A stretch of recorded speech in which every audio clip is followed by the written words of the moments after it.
Hello guys! Narinig ba ako?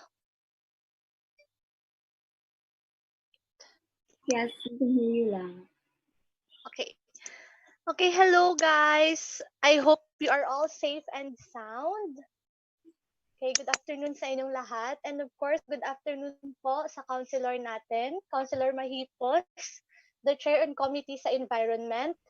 And then, good afternoon po sa mga speakers natin. Thank you for giving your time with us today. So this afternoon we'll be talking about different topics regarding our green quarantine webinar series. So this is the first one. This is entitled Youth for Nation, or Nature rather, Youth for Nature, Envisioning for Better Tomorrow. Okay, so we will be talking about sustainable agriculture, sustainable transportation since we are now on pandemic. So yung new normal na rin ng transportation natin is using bicycles. So this will focus on the effects of bicycles sa ating environment and of course sa ating sarili. Then we will talk about the climate change and how to adapt it, the sustainable lifestyle, and of course waste management then. So without further ado, let's start with the prayer.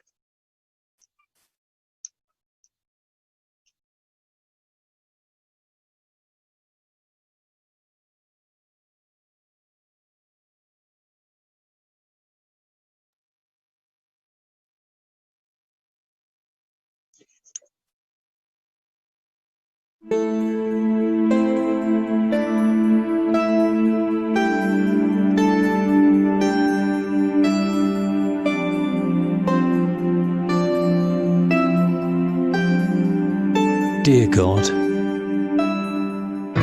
thank you for the amazing world you have made.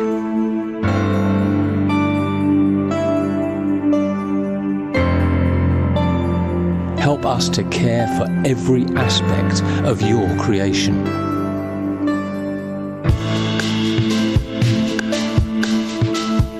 Thank you for the wonders of physics, medicine, and astronomy.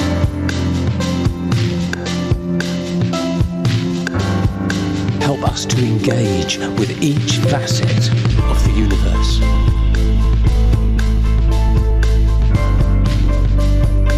Thank you for the power of the creative arts.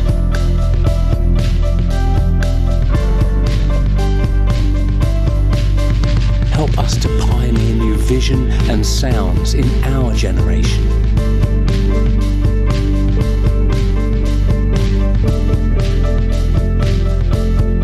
Thank you for our incredible minds and bodies. Help us to become all we could be as individuals.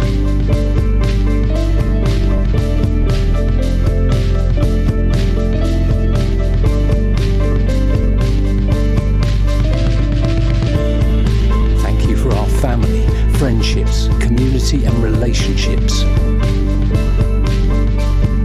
Help us to accept, nurture and forgive one another. Thank you for all these great things in our lives.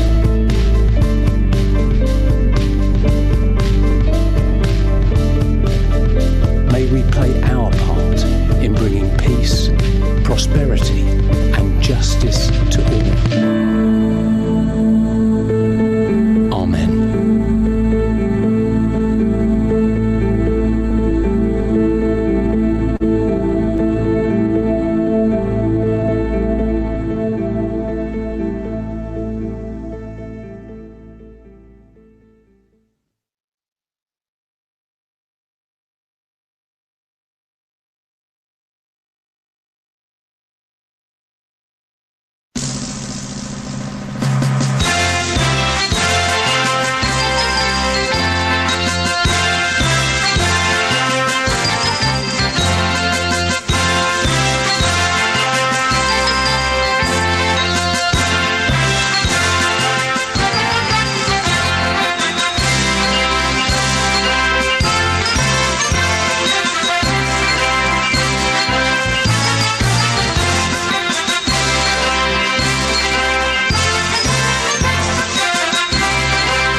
Okay.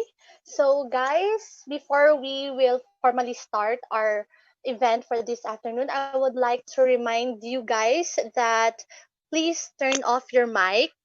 And then we would like also to inform you that we are recording this event or webinar. So, okay lang ba sa inyo guys that we will record it?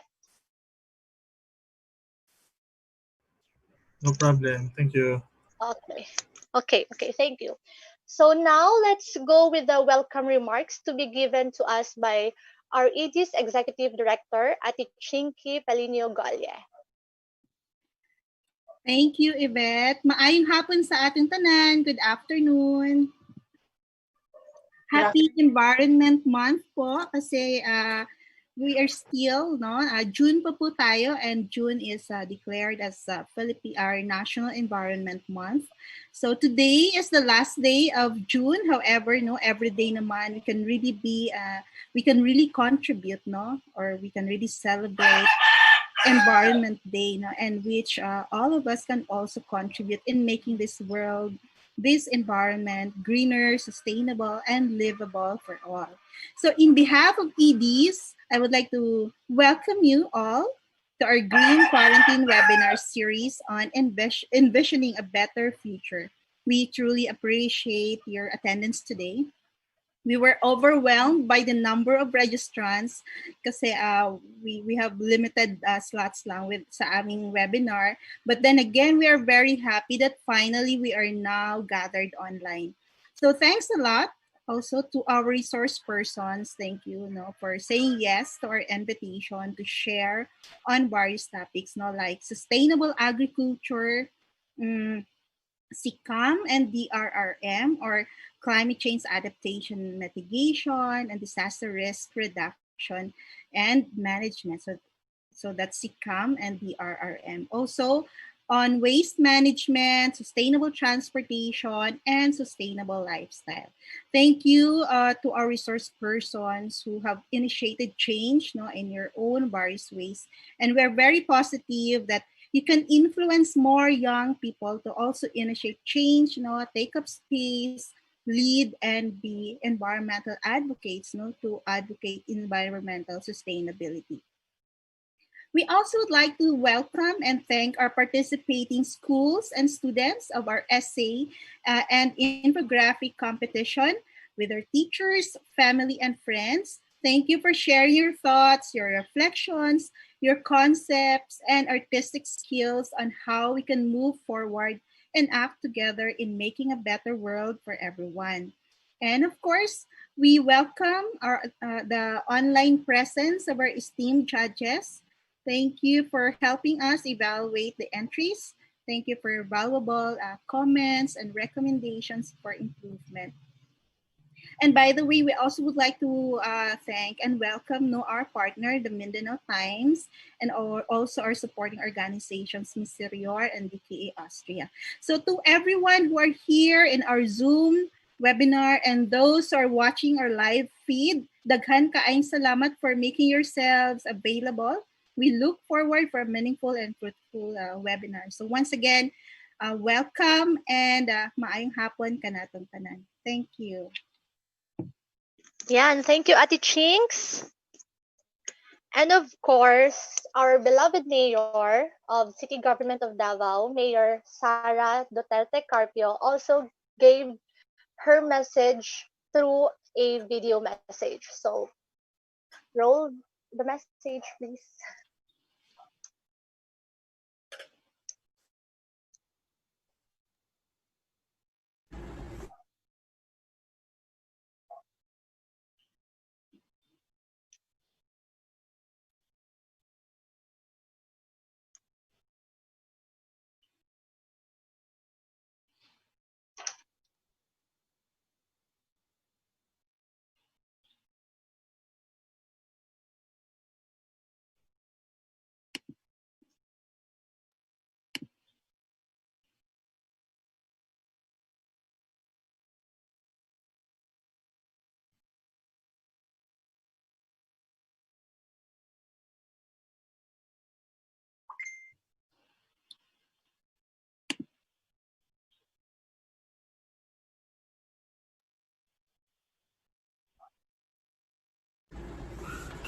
Maayong hapon sa inyong tanan. I would like to welcome all the participants of the webinar series entitled Youth for Nature, Envisioning a Better Tomorrow.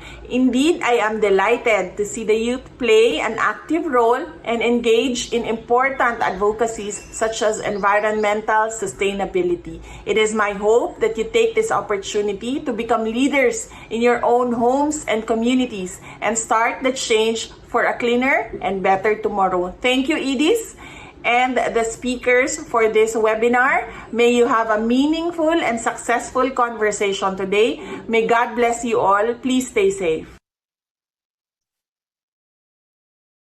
Ayun, thank you so much, Mayor. Talaga namang napaka-supportive ni Mayor sa atin about the environment naman. So now, there will also be another person who will give his message for the youth, for the call to action. So this person is a UP Baguio faculty sa Department of Biology, College of Science. He is also a member of WWF Philippines and an alumnus of National Youth Council, Youth for Southeast Asia Leaders Initiative. For the past 6 years, he has been advocating for the protection of species and the conservation of ecosystems and habitats. He personally believes that environmental protection, awareness, and sustainable living are core facets that should permeate into the lifestyle of every Filipino.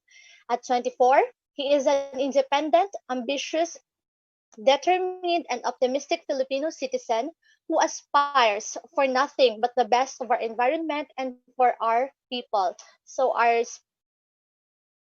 the person who will give this message is Sir Zane Frawley Soriano. Sir?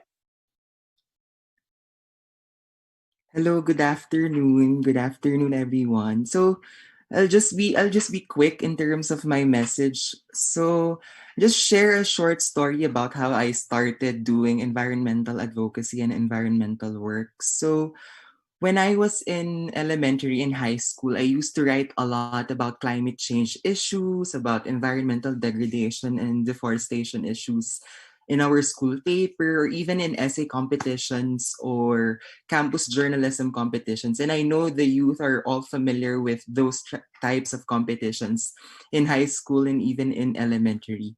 Then years later, I realized that this issue, the destruction of our planet, is still an alarming issue that has surpassed several generations already. And my training as a biologist and ecologist here in our country, I am really most passionate about these issues because I always go back to the idea that we are all connected to the nature. Um, it These issues on the environment are deeply rooted in me as a Filipino citizen, and issues like climate change, environmental degradation, biodiversity, and habitat loss are issues that are very close to my heart, not simply because I'm an environmentalist, but also because I'm a Filipino. And because we're one of the mega diverse countries in the world in terms of species and habitat richness, the Philippines suffered way too much damage already in terms of our ecosystems, of our flora, and of our fauna.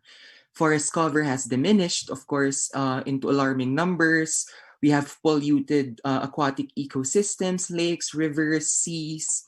And then also we have erratic climate change patterns or erratic climate patterns, and also diseases that are brought upon by um, poaching and other issues related to wildlife loss.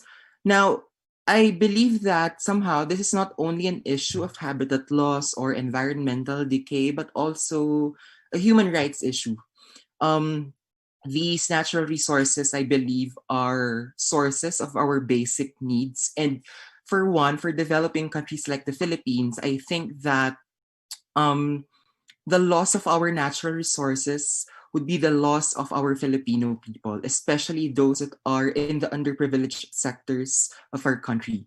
And this cause has inspired me so much and be an advocate of conservation, of restoration, and environmental protection because I realize that as a Filipino, I have a greater responsibility to protect our flora and fauna, but also to protect our community and our country. Now, just to give you a wrap up of everything, I think that environmentalism should revolve on the fundamental principles of equity, of intersectionality, and effective stewardship. And even if we're members of the youth sector, I think that the interconnectivity of this to human rights and sustainable development while promoting equitable shares of of the benefits and the burdens of an ever-changing climate and environment, this should be an integral dimension of our rights as Filipinos, especially those that are found in underprivileged sectors of our community and of our country. I also believe that um, environmental justice and sustainable development are intersectional facets of human rights, including gender, socioeconomic status, cultural context, as to why we want to bring environmentalism or environmental issues in the forefront.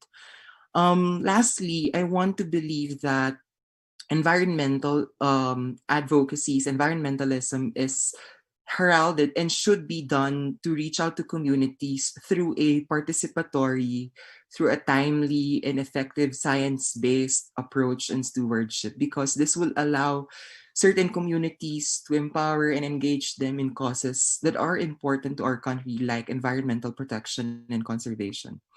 Um, Environmentalism is not only the biological or the ecological or the climatological aspect of the environment, but rather it's also the social, the economic, the cultural aspect, and even the human rights facet of the leading route towards a progressive community. And with this, I think it's important for us to heed to the call of action and progressive change in our communities. So let's start with small but meaningful and purposeful ways of transforming our lifestyles and our actions towards the environment.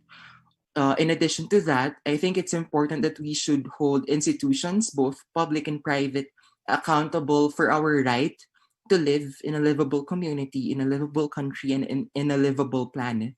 And also, we should recognize the importance and significance of scientists, researchers, educators, policymakers, advocates, and the Filipino masses in protecting our natural resources and our environment in general. So, with that, for the planet, the millions of species and its people, thank you very much.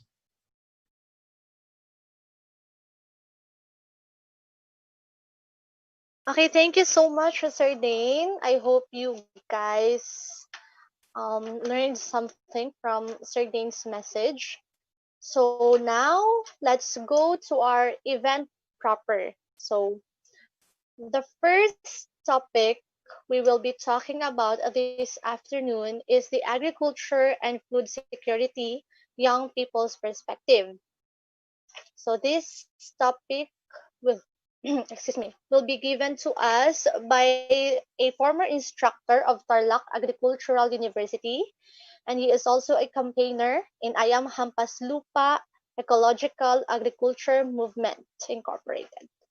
So let's welcome Sir Justin Paulo Interno. Hello, magandang hapon, mayong hapon, tama ba?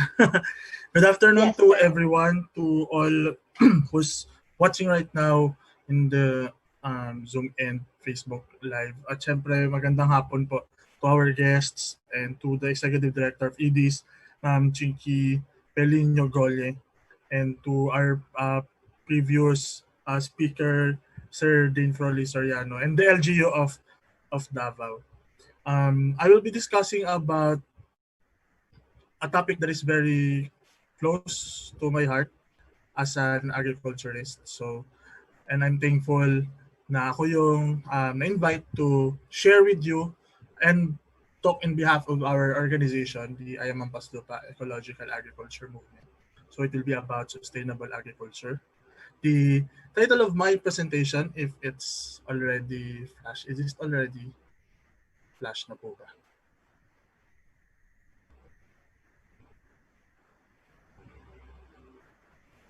So the title of my presentation is Padayon Hampas Lupa, a journey to sustainable agriculture and food security.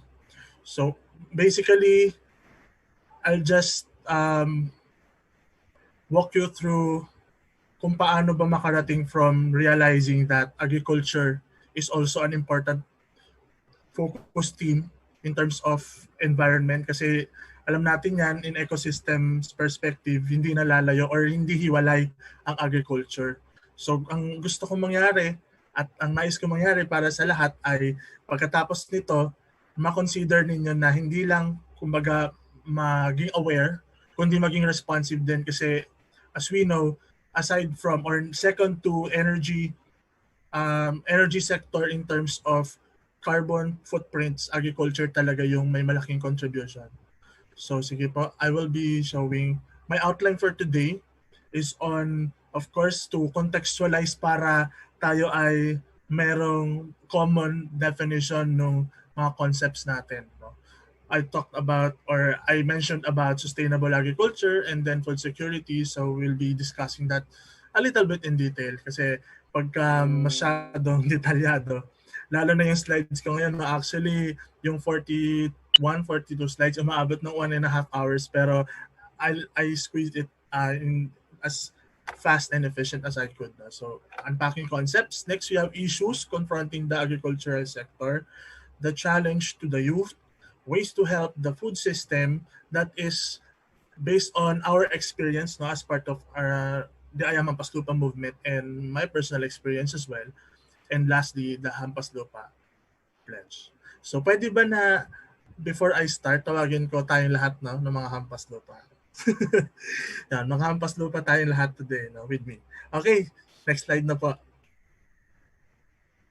So with unpacking concepts, I will be introducing or I will be reviewing or refreshing everyone about the concept of sustainable agriculture and food security. Sige po, next po. So these terms I've mentioned. First is sustainable agriculture. We have two terms here, sustainable and agriculture. So paano ba natin i-define ang sustainable? So ang pinakamalapit na reference na lang is syempre as sabihin na natin millennial na nakaabot ng dictionary phase. So meron akong definition ng sustainable. So next slide po. Sustainable is defined in different ways. So in essence, sustainable is in temporal with a temporal element. So parang isa siyang status ng isang bagay na nagtatagal na naroon in good condition sa mahabang panahon. While the second one is relatively with the same term. And then the second one is agriculture. We know that it is a science, it is an art, but it's also a business of producing food, no, which is the manifestation or the output of agriculture. So we have crops, we have livestock, and everything in between. Kasi consider natin na since production ito, it is multifaceted din. No? Sabi ni Sir din kanina na may cultural, may economic, may environmental, even policy institutional. No? So we are working with people, we are working with the environment, and also we are working with the demands of the people or economic side. Sige po, next slide po. Sige po, next slide. Na-define ko na siya. So, basahin ko lang po yung sa agriculture part na gusto ko lang i-emphasize. Sige po, balik po tayong content. Ayan, kasi alam natin na ang isa rin sa mga goals is marketing and yung sa business part. Pero minsan nagiging problematic siya. So, tingnan natin kung ano yung mga manifestations niya a little bit later. So now, mixing or merging the two terms, we have sustainable agriculture. Next slide po. So I have set here two definitions from the US Farm Bill in 1990 na I know is still applicable up to now. So it is integrated, of course, with our crops and livestock, and then having a site-specific application over long term, which applies the temporal aspect or sustainability aspect. Satisfy human food and fiber needs, the clothing, and all other non-food needs. No? Enhance environmental quality, emphasis on that. Efficient use of non-renewable resources and on-farm resources, and integrated appropriate national or natural biological cycles, sustaining economic viability, and quality of life of farmers and society. So next definition po,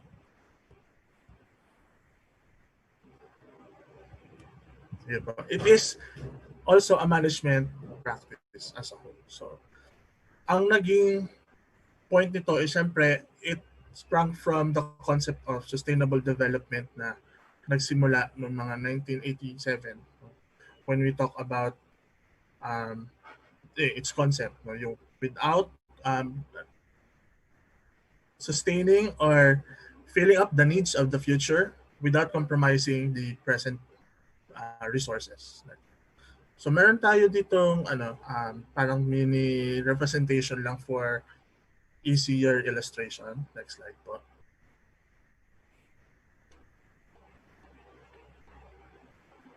Next slide, please. So all in all, as I mentioned in earlier, we have 3 dimensions in terms of sustainability, mainly yung social, economic, and ecological. But also, it encompasses yung power relations, yung policy, the government, and even the technologies that we are having through time. So that's for sustainable agriculture. Next is food security. So 2 words din ang meron. Next slide, please. Next slide. So number 1 is food. It's very familiar with all of us. I hope so. Next topic. Next slide po. In nutritional or dietary sense, it's considered a material consisting of protein, carbohydrate, and fat used in the body of an organism to sustain growth, repair, and vital processes and to furnish energy. While security is in terms of the freedom of anything that we wish to have. Sige po, next slide po.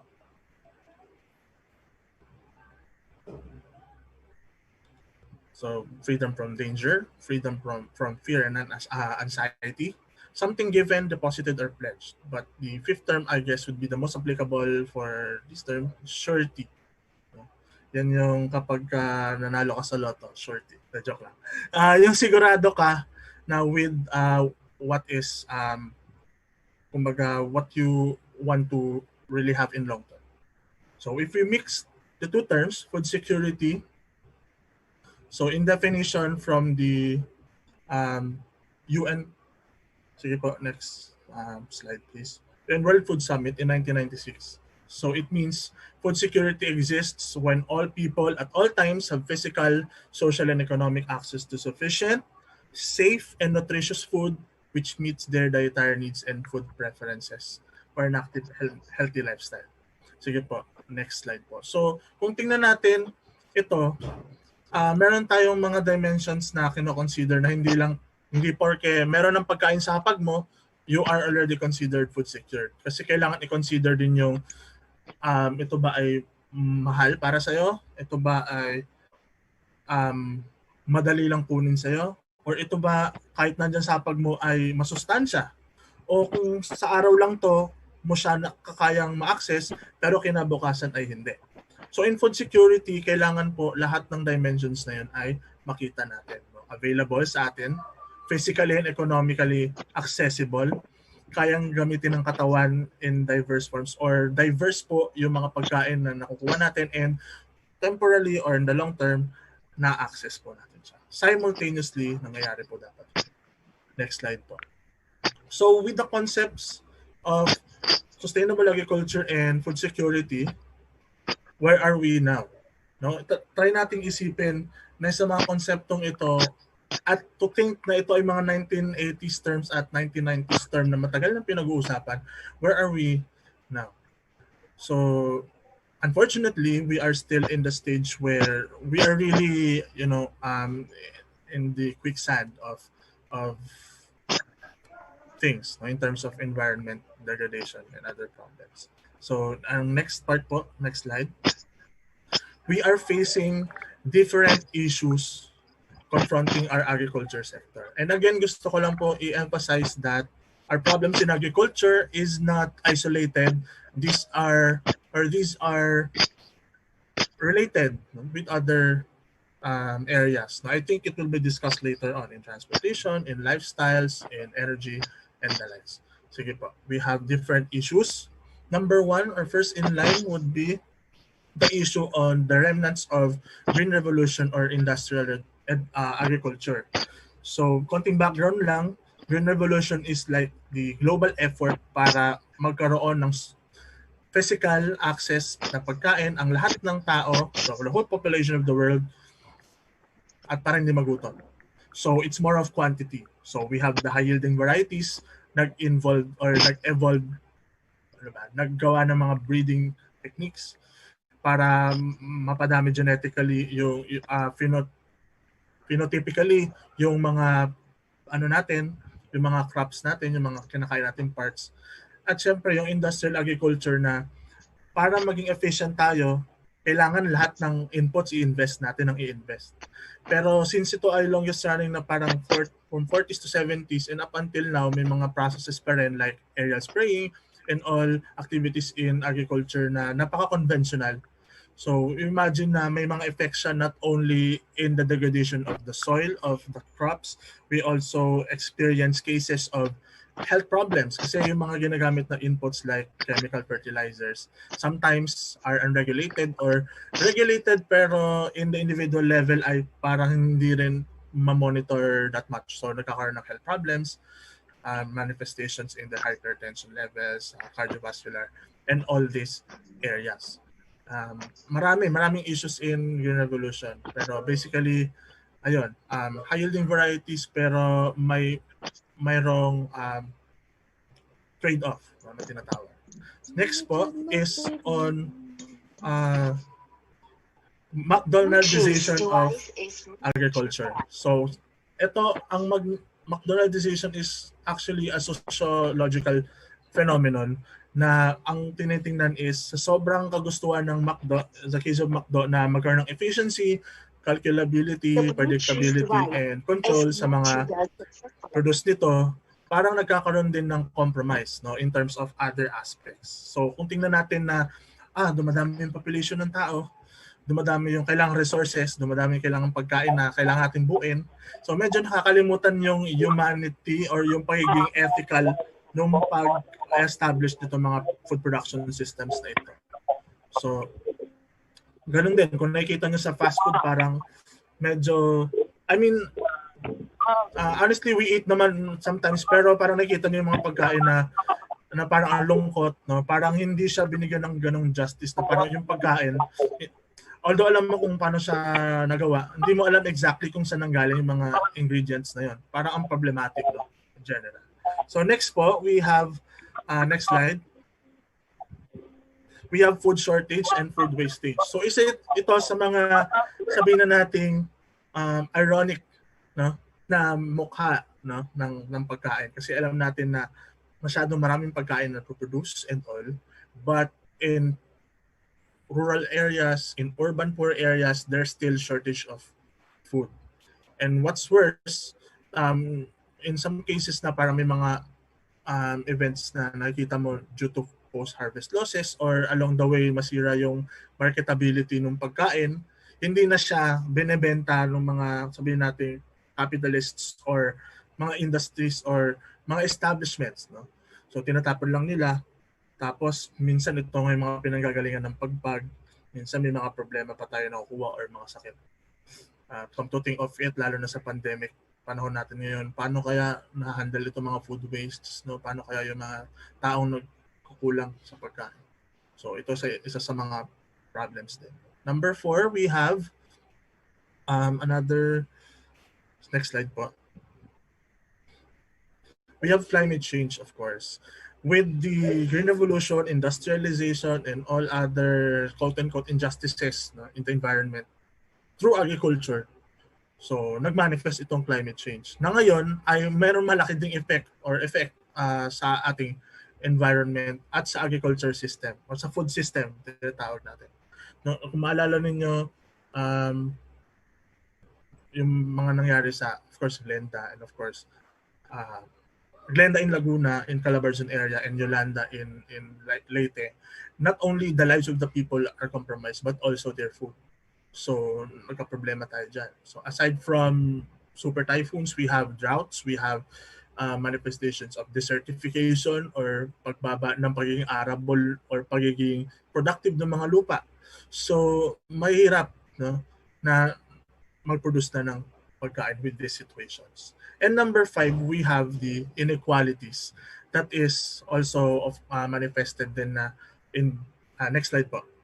Yung gender, yung power relations, yung access to food, and of course, yung ating indigenous people's rights and impunity is part of our problem. No? Sinasabi nga kanina, actually nabanggit din ni Sir din nga na talagang multifaceted itong naranasan nating issue in the environment. And considering agriculture alone, makikita mo na yung mga kababaihang farmers, ano yung access nila sa ayuda or sa agricultural help, sa input. No, parang laging mas nauna yung kalalakihan, no, according to literatures. Indigenous peoples, there are mga parang clamors for securing their ancestral homes or ancestral lands at hindi i-touch yung kanilang production systems. No, yun, may mga compromise din like that. And this in this picture in Kidapawan in 2016, I know many of you are familiar with this. No? At the time of drought, no, nagkaroon ng konting nagkaroon ng clash, no? Hindi konti. Talagang laking problema nito. No? Kasi food security problem yung na-focus or na-magnify dito.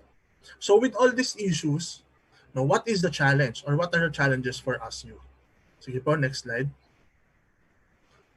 So I have the following questions for everyone who's watching, especially the youth. Sige po. Next slide po. So, itong mga tanong na to parang nasa atin na, like, paano ba to nagsimula? What are the root causes? Paano natin to malalabanan? What do we need? What resources do we need? And how can we start? No? Rhetorical question, pero napakalaki, napaka-grand itong mga tanong na parang ang labo na you'd feel one day na parang helpless naman ng agriculture sector. But I want to emphasize the fourth part, which is underline. How can we start? Because above or on top of these problems, what's the most important thing is to start over. So next slide po. How can we start? Of course, we must talk about it. Kasi these are realities that are happening in the agricultural sector na bawal i-deny, no? Or bawal nating i-dismiss kasi our grassroots are being affected. Our farmers, our fisher folks, our rural dwellers, they experience these irregularities in general. And next slide. To talk about this, of course, kailangan din nating magsimula sa maliit. Yun na nasabi rin ni Sir din kanina. Parang usap ba kami ni Sir? Parang yun talaga. No? I think it's consistent with everyone na it's safe to say that we must start small, pero that small thing is still debatable and mahirap din. Pero with us or with me, with you right now, so I will give you, sabihin natin, quote-unquote, job start para makatulong din na makapag-contribute sa agri-sector from the individual level. So next po.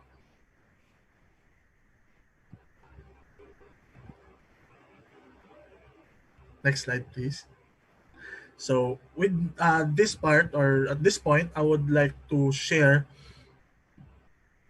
quote-unquote practical but sabihin na natin relevant ways, no, to help the food system. Naniniwala ako na as much as collective action is important, we must also consider ourselves. Kasi syempre, change starts from within. Kung tayo ay convinced or convincido that this is worth fighting for, we must put ourselves together or ourselves together muna. So these are the ways that I think would help us, no, start with the food system. O baka mamaya ma-confuse kayo kasi bigla naging food system. So we know agriculture, manifestation is food, and in general, no, yung mga from production to consumption, ito yung food system na tinatawag natin. I forgot to emphasize. Anyways, next slide po. So I have here 5 ways to help the food system. I actually made a vlog about this.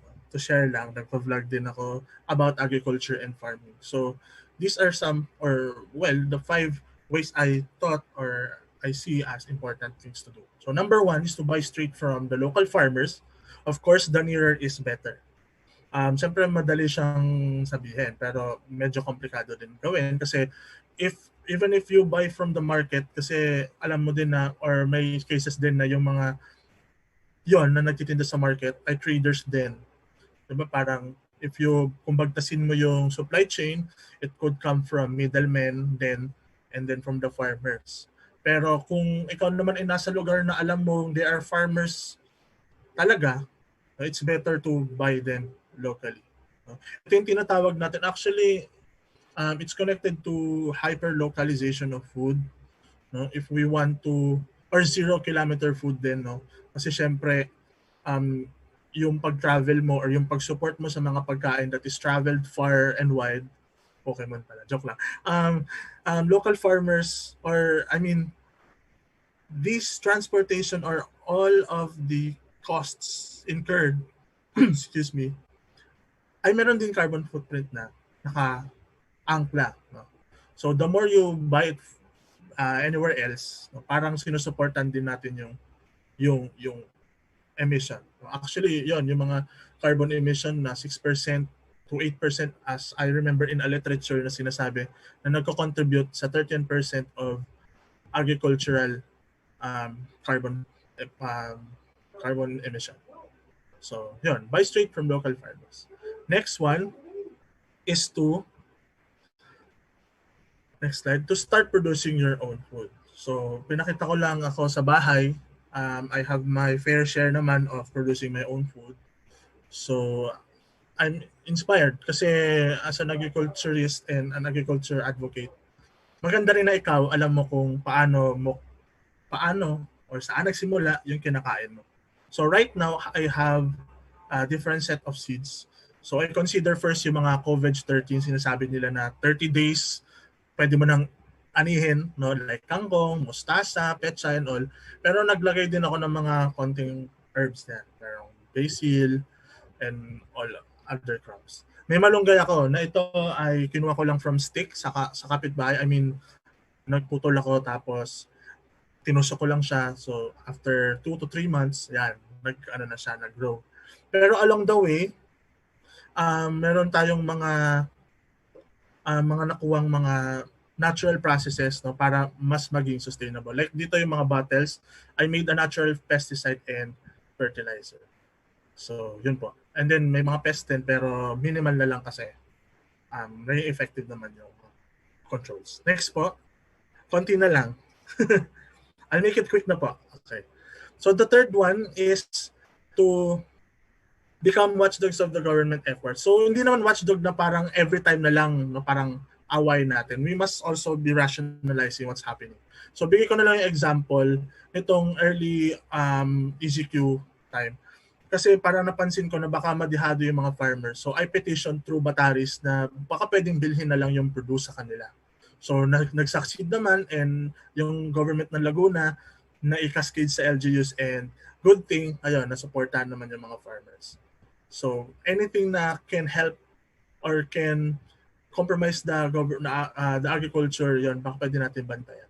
Next po, we have be food responsible. Ito I think i-discuss naman later in terms of lifestyle. Pero gusto ko lang banggitin na we must know where our food comes from. We must be mindful of consuming and as much as possible, looking at the hierarchy of carbon emission, dun tayo sa mas konting na po-produce or na-emit like crops. Sige po, number 5. Lastly would be engaging yourself, involving yourself, and also discussing. Educating yourself, no? Kasi ang issue na to nga, ang sabi ko ay malawak. So kailangan nating mas matuto sa iba, mag-influence at dumami yung ating comrades, no, para mas effective yung laban natin. So last part. So gusto ko lang din emphasize na itong lahat ng ito sa aming palagay ay parte ng pagiging isang hampas lupa. So it is a pledge, no, to commit ourselves to sustainable agriculture. Next po. bakit ba hampas lupa? So hampas lupa generally is to till the soil, no? Pero kung naririnig niyo sa mga telenovela parang masama, derogatory, pero ito yung gusto natin baguhin, no? Kaya tayo, if we support sustainable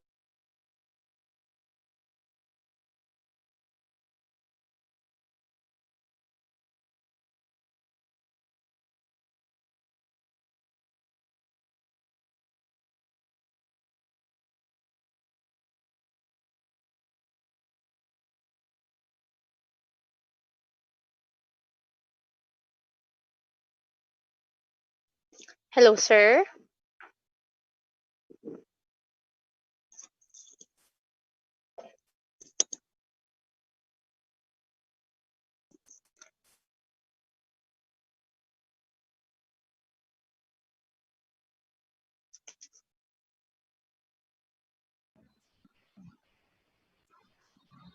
Just need to Hello, wait sir. for Sir Justine. maybe we just need Wala ata si Sir Justine, guys. Let's just wait for him. ayun. Hello. Ayun, ayun. You're back, sir. Ano ko Okay. na lang po, i-wrap up ko na lang din. So I think it's ano na rin. Sa towards the end na lang po, pasadaan na lang po natin what we do. No? Sige po, Okay. next slide po. So if nag-cut doon sa hampas lupa part, ang point ko lang is we just want to humanize yung paggamit ng hampas lupa kasi tayo at yung mga farmers ay hampas lupa na kailangang maging proud tayo. So our pledge is to be for the farmers, for food security, and for ecological agriculture. And our activity ranges from political engagement. I mean, be engaged no, with the political process at kahit yung mga grassroots natin and others. Sige po, next slide po. So actually, since 2016, we have been part of discussions na rin no, sa Earth Day, no elections, and even in 2019, yung issue hindi kandidato na campaign. No? And we of course recruit people from around the country, yan, from Luzon to Mindanao. So we want to instill talaga na youth power in sustainable agriculture is very much needed. Next po. And of course, no, we promote yan, yung World Meat Free Week. We also touch the children, yung pag-read ng book na paano kumain ng gulay, ayan, na at least may idea sila na ito ay mga pagkain na kailangan din i-consume at katuwaan. Sige po. Next.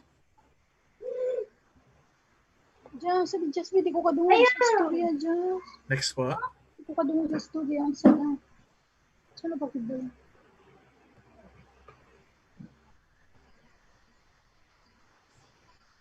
Ay, no, wala siya. Pero anyway, since last naman na po, I would just like to invite everyone to be part, no, maging hampas lupa. If you have more questions about the organization, we have our Facebook page. I am Hampas Lupa Ecological Agriculture. And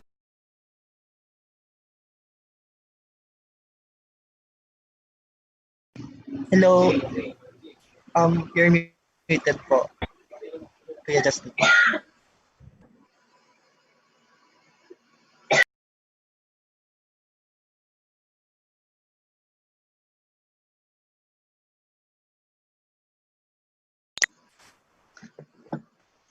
Hello, sir.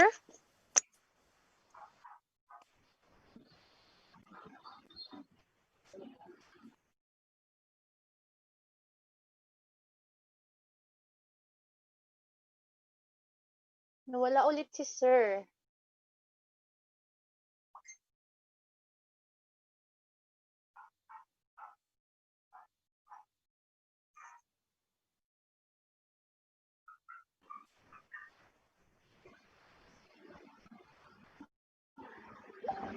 We just need to wait for Kuya Justin. He's coming na daw. Okay.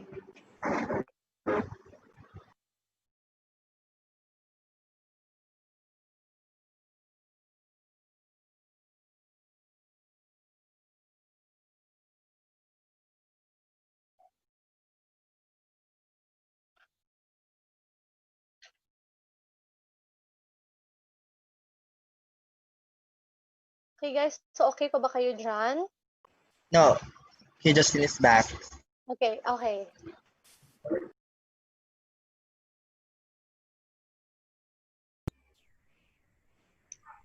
Hello. Ayun. I'm sorry. Meron tayong internet problems talaga. It's okay, But ano lang naman, yung last slide sana, no, in-invite ko lang kayo na yun to follow Paslupa at Paslupa Incorporated and our Gmail, ayampanslupa@gmail.com. So thank you very much to your patience and time at sama-sama tayong iangat ang agrikultura ng Pilipinas. So thank you very much po.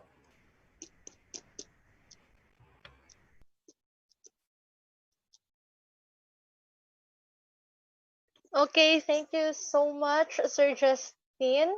I hope you guys learned something and then apply it, 'di ba? Yung mga ways to help the food system. So, I think kaya natin yun gawin.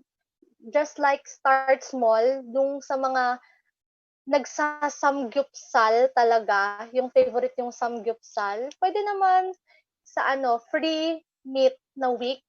So, pwede tayong mag-start doon. Okay. So, thank you so much, sir. Next, we will have the shaping the transport system for a better, normal, and the bicycle ordinance of Davao City. So, this will be given to us by the legal staff, Office of Councilor Mabel Acosta, si Ma'am Luna Maria Dominic Acosta. Ma'am? Hello, good afternoon, everybody. Thank you so much for inviting our office to come and speak to you, especially to the youth all over the Philippines, no? So I will be presenting the proposed amendments to the original bicycle ordinance of Davao City. So let me set this up first. I cannot share screen.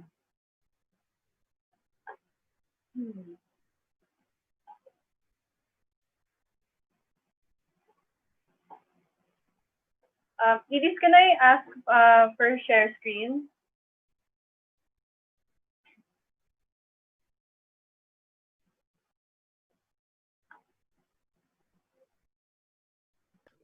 Just wait for a bit, ma'am.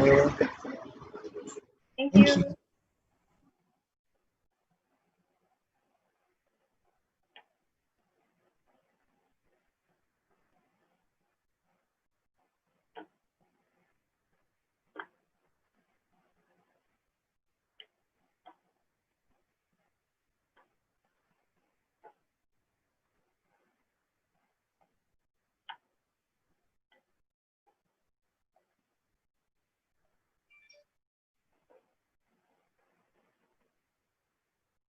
Wait lang po, ma'am, muna ha. Ina-access pa po eh.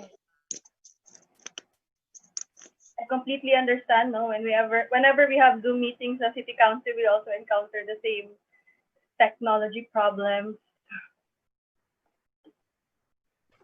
No, ma'am, can you please try now? It still says disabled screen share. Okay, thank you.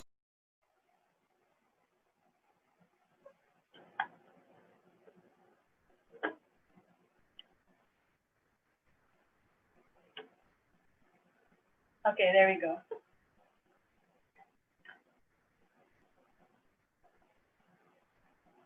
Okay, so can you see my screen? Yep, ma'am. Okay. So again, good afternoon. My name is Luna Acosta. I'm the legal staff of the Office of Councilor Mabel Acosta of the 1st District of Davao City. So I've been with the Sangguniang Panglungsod of Davao for over 5 years now, and we've crafted a lot of ordinances for the benefit of Davao City, not only with our Committee on Peace and Public Safety, but we are also an office that has a very strong environmental advocacy. So my talk today will be on the topic shaping the transport system for a better normal, and of course the amendments to the bicycle ordinance of Davao City. So a brief background on why we're amending our bicycle ordinance. Recently, because of the global pandemic, we've seen a lot of posts on Facebook wherein because of the lack of public transportation, a lot of frontliners are resorting to alternative modes of transport, especially bicycles. So when we saw these posts, we talked to Mayor Sara Duterte about this because we found that there are a lot of things in the existing bicycle ordinance of Davao City that had to be changed. And she was very open about this and was very supportive of our push towards this better normal for bicycle riders in the city of Davao. So why exactly do we need to push for bicycles as an alternative mode of transportation, not only in Davao City, but also in the entire Philippines? First, we of course have to adapt to the new normal. A lot of things have changed in our society ever since the pandemic. And because of those changes, we really have to change the way we understand transportation and provide better transportation for the general commuting public. So because of this lack of public transportation, alternative modes must be explored, such as government providing bus systems, for example, and of course, providing the public with safe bicycle lanes so that those who want to commute to work or bike to work are available to do so. And because of this pandemic, we've also understood the importance of our health when it comes to our exercise, the food we eat, and we also take into consideration the environment that we have right now and how we can preserve it. So in Davao City, we already had a bicycle ordinance. It was originally ordinance number 04094 of 2010. So as early as 2010, we already had a bicycle ordinance. It was penned by the late Councilor Leo Avila III, who was a great environmental advocate. But there were a lot of conflicting provisions between the existing bicycle ordinance and the traffic code of Davao City. That's why we pushed for the amendment, not only to synchronize the two ordinances, but also to introduce provisions that will help us adapt to the new normal that we have. So we already had 3 committee hearings for the amendments to the bicycle ordinance. It's currently being spearheaded by our committee, the Committee on Peace and Public Safety, and we're jointly hearing it with the Committee on Transportation with Councilor Baluran and the Committee on Health with Councilor Rosel Villafuerte.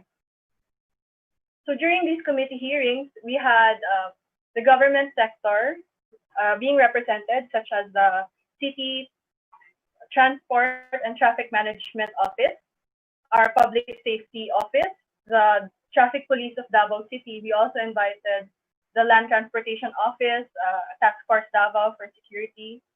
We also invited the DPWH and LTFRB.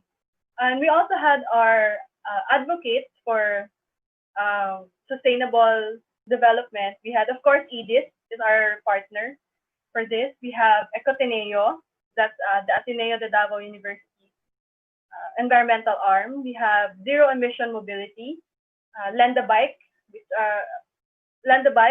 which have been providing bicycles to our frontliners. And we also have actually frontliners themselves who are biking to work, sharing their experiences with us. So what are some of the discussion points that we talked about during these committee hearings?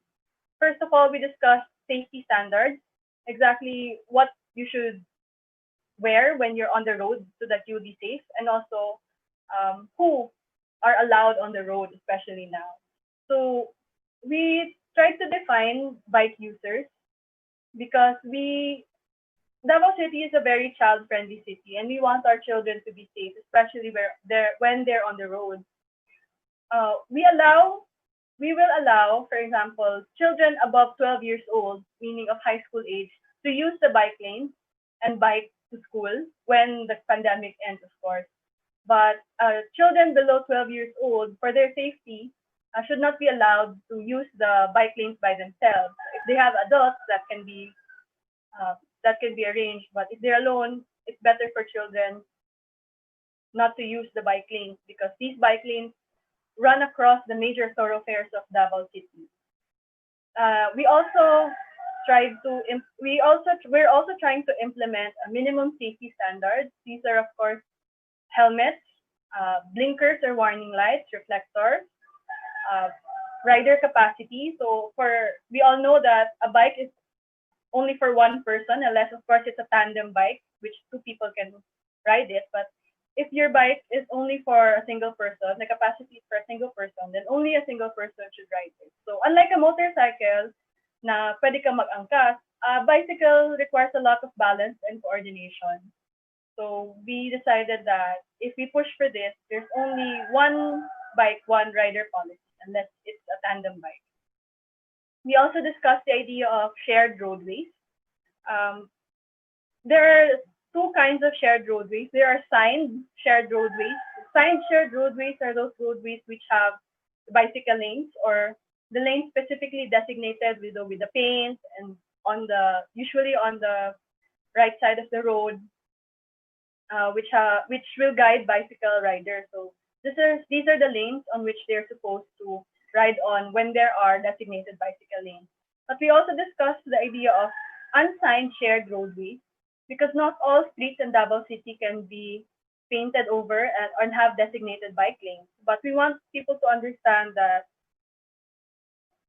the streets of Davao City are shared roadways in which motor vehicle drivers must also be considerate and be responsible enough to understand that there are bicycle users who are slower than them, so they might not see all the time, but should be aware of when they're on the road. We also discussed bicycle facilities.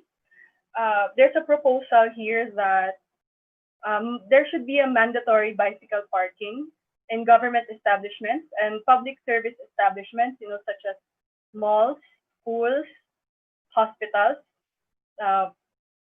basically places where a lot of people congregate and partake of publicly accessible services. So if they have a parking for cars and motorcycles, they should be able to provide parking spaces for bicycles as well.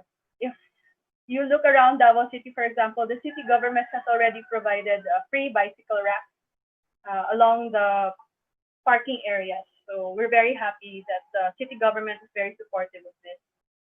We also want to institutionalize a bicycle program for the city of Davao.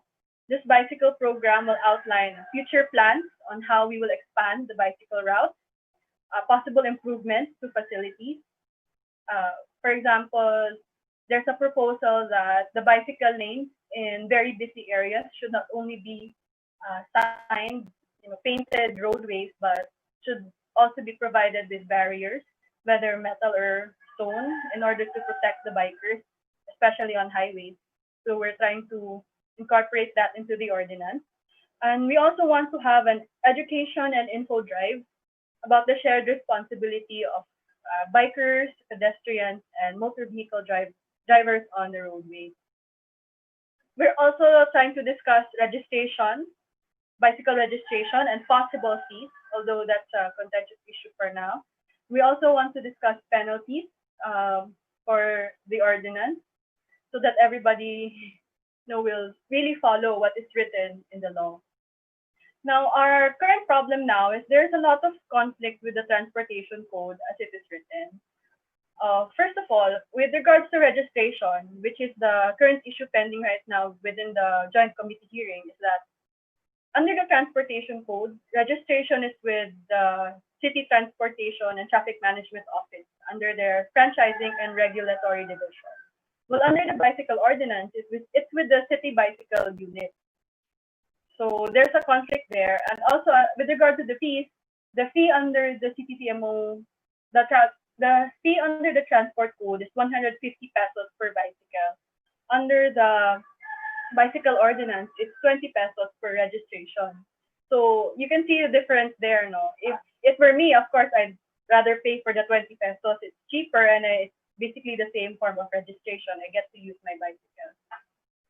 So another conflict is that in the transportation code, there are general driving standards, but these general driving standards apply mostly to motor vehicles like cars and motorcycles, but have little to no driving standards for bicycles. In the bicycle ordinance, there are rules for shared roadways, but it pertains solely to the responsibilities of the bicycle user and not necessarily to what will happen if motor vehicles do not follow the bicycle ordinance. So there's a lot of harmonization that needs to be done before the amendments can be finalized. So because of this conflict with the transportation code, we're having a lot of problems with the implementation of the bicycle ordinance. When we talked to Mayor Sarah and explained to her the issues that the different sectors have with the implementation of the bicycle ordinance as it is right now, she supported the call to suspend the current bicycle ordinance and issue instead bike to work guidelines for Davaoenos, which is Executive Order number 40. So right now, Davaoenos can actually use the bike lanes marked by the City Transport and Traffic Management Office, except of course to pedal-operated passenger tricycles, which are TCAD, tricycles which carry cargo, because these tricycles are actually quite wide, no? And if they use the bicycle lanes, they will take up the entire space. The bicycle lanes range from 1 meter to 1.5 meters, so a very wide tricycle riding on the bicycle lane would hinder other bicycle users from using the same. So the city government is also trying right now to prevent motorized transport vehicles from using, parking, or stopping on the marked bicycle lane. We've seen some still doing this, but hopefully with more information dissemination, less people will use the bike lanes if they're in a car. We're also encouraging pedestrians to use the sidewalks because that's what the sidewalks are for walking, and not the bicycle lanes, because bicycles are faster than people walking. And bako lang, if someone might hit a pedestrian, that would be very bad for everybody. So with these ongoing amendments, the Cycle for Life, EDIS Ecotineo, Zero Emission Mobility, and Lend a Bike, these bike enthusiasts challenged the city government of Davao to conduct bike work on wheels activities. So we accepted the challenge and actually tried going around the city's bicycle lanes and the usual bike routes used by our frontliners to go to their work. Now, this was participated in by our office, the Office of Councilor Acosta, and the Office of Councilor Giselle Villafuerte. And what it was an inspection of the road conditions for bicycle riders, as well as to give us a first-hand experience of what bicycle riders go through. And I can really say that it's really different from riding around in a subdivision on your bike. Because on the road, even if Davao roads are relatively safer, there's still a lot of things that we can improve. And there's still a fear that if you swerve a little because you're off balance, you might get hit by another passing car. It's really different, no? And a very, very eye-opening experience. Most of us in the city government, in the Sangguniang Panglungsod, are first-time first-time riders on the actual city roads. No? So we're not used to the kind of pressure that our frontliners are facing when they use the roads to bike to work. So this will help us create a more bike-centric legislation, create more safety nets that can help our bike users to navigate the roads of Davao City safely while they bike to work. So from my personal experience, I'd like to show you some pictures of what happened during our ride. These were taken by Ms. Monica Ayala of Cycle for Life, and the rest of the pictures from Lamuel Manalo. So that's actually me. This one, that's me. I was riding straight, going towards the area with the McDonald's sign there. You can see it. And this jeepney swerved in front of me to pick up a passenger, this woman here. And because he swerved abruptly in front of me and I had no time to brake, the only thing I could do was to swerve to the left. Unfortunately, while I was swerving to the left, a car on the left was also trying to come in to park in the parking space of this bank. And another bicycle who was behind me was trying to navigate the same thing. So as you can see, there are a lot of hazards on the road because of these public utility vehicles such as CUVs and taxi swerving, but also with these private vehicles who are sometimes unaware that there are bicycle riders on the road. So I think we have to educate them to be aware of road safety, not only for themselves, but for road sharers as well.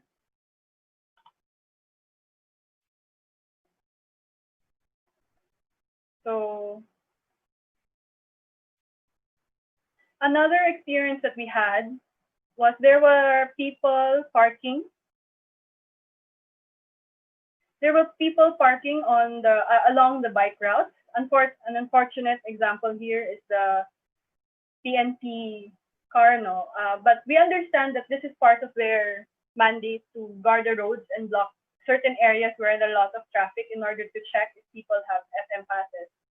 But we also advise them if they could probably move their cars to areas where there are no bike lanes. And they agreed with us, and they promised that during the next few days there will be no more cars on the side of the road on bike lanes. Another experience is there are pedestrians sharing using the routes. You can see that's my mother, that's Councilor Acosta here, and she's trying to go forward, but this jeepney again swerved to the right and blocked her. She successfully swerved back to the left, but this passenger who alighted from the jeepney wanted to cross the road immediately. So it caused a bit of a pause on their part because my mother was not sure if the woman was going to run across or just stop. So it's a very difficult experience for those on bicycles. Finally, we also had during the work on wheels activity, EDIS also initiated a geotagging of road obstacles and hazards. You can see in this picture two different kinds of road obstacle or hazard. There is a manhole here. Thankfully, it's across. The lines are across and not along the bike lane, so your wheels will not get stuck inside those holes. But there's also a post in the middle of the road here that was geotagged by EDIS. And these are the things that we can ask the city government and the national government through DPWH to correct over the next few years. And hopefully we can have a bike lane, a bike route that doesn't have these road obstacles anymore. Because the obstacles here are not only these man-made experiences with the jeepney swerving and parking and pedestrians, but infrastructure as well should be changed in order to answer to the safety of bike users. So based on our personal experience, we saw that there are things that we can change to ensure that there is road safety for all. First, with the infrastructure, as I earlier said, we want to push for improved bike lanes, safer bike lanes with less obstacles, remove the road hazards that we have. Maybe like in other countries, their bike lanes are painted with a solid green color with reflectorized white edges so that people in the dark will see the bike lane. We can do that, or we can also provide barriers in specific areas in Davao City. Unfortunately, some of our roads are quite narrow, so we'll find a way to improve the bike lanes in these areas. Another way that we can ensure road safety is to change a system that's currently in place. We want to improve Davao City wants to improve its road user education. We say road user and not solely bike user because road safety is a shared responsibility. It's not only the responsibility of the person on the bike, but it's also the responsibility of drivers, for example, to be aware that there are bike riders on the road. And it's also the responsibility of pedestrians to use the sidewalk and not walk along the bicycle lane. We also want to ensure that when the ordinance has been amended and is ready for implementation, there will be a strict enforcement When you say that there should be no parking on these bike lanes, absolutely no one should park on these bike lanes.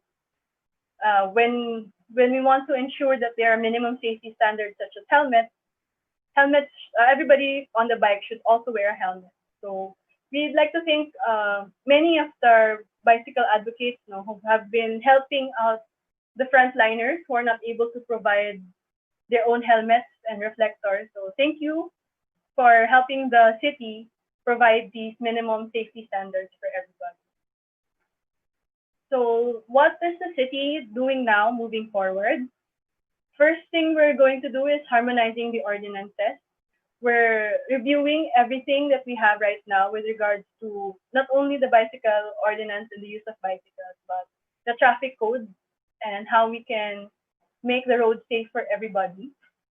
We also conducting road audit and inspection. We have a second work on wheels activity this coming Saturday, and we have more government officials joining us. We will have CTTMO, an engineer from the Traffic Management Office. We have the Task Force Davao Chief. We have the PNP DCPO Chief of Davao City is also willing to join us, as well as PSSCT. So we want them to see what it is on the road as we have experienced it, so that when it comes to enforcement, they will know how to properly enforce the ordinance. We also want to, of course, improve bike facilities. That comes with time. We also want to formulate the bicycle program of Davao City. After this pandemic, and while we are adjusting to the new normal, we want to have a bicycle program that embraces not only what is happening right now, but will be proactive and make plans that coincide with what's going to happen in the next few years. Davao City is currently trying to shift into a high priority bus system. So with the high priority buses and less jeepneys, we also have to have a bicycle program that goes hand in hand with that. So what can you do as youth in the Philippines? We are so thankful in Davao City that we have a very, very supportive city government headed by Mayor Inday Sara Duterte. And it was not a big problem for us trying to push this legislation forward and push for its implementation. But for other cities, it might not be as easy. But my suggestion, someone working for the legislative department of the city of Davao for how many years, it's very, very good if you lobby with your LGU, with your city councilors, municipal councilors, board members, to provide for these alternative modes of transportation, such as bicycle. As Justin earlier said, it's very important to discuss, engage, and collaborate with your local government. It's not only the local government that enact these plans and projects, but we as constituents of our LGUs should also take a stand and push for what we think should be the policy in the places that we live in. Because some governments are not that aware of what we want, so we have to tell them what we want so that we get it. Second thing that we can do is for the frontliners right now is to lend a bike. We're so thankful for those who lend bikes here in Davao City to our frontliners, and we're also thankful for those who lend accessories like helmets and reflectors. And this is something that you youth individuals can do. If you have an extra bike at home that you do not use, if you have an extra helmet, a reflector, lend them to our frontliners, those who want to bike to work but cannot afford to ride bicycles. Unfortunately, some of these people, because they cannot afford bikes and there is a lack of public transportation, they're forced to walk. And some of them walk how many kilometers? That's very hard. So in order that we can help them, maybe you can lend your bikes to them. And finally, I encourage the youth to be more road safety conscious.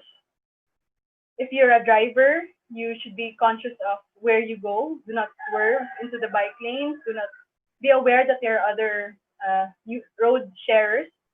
If you're a pedestrian, please walk on the sidewalk. It's very simple. It's a very simple thing that you can do, but that's a big help for those on bicycles. And if there are obstacles in front of your house or in a building that your family owns, or even if you could just see an obstacle on the road that you yourself can move, please do so, but do so safely, okay? So you can remove these obstacles so that those on bicycles or those sharing the road can move forward uninterrupted. So I'd like to leave you with a very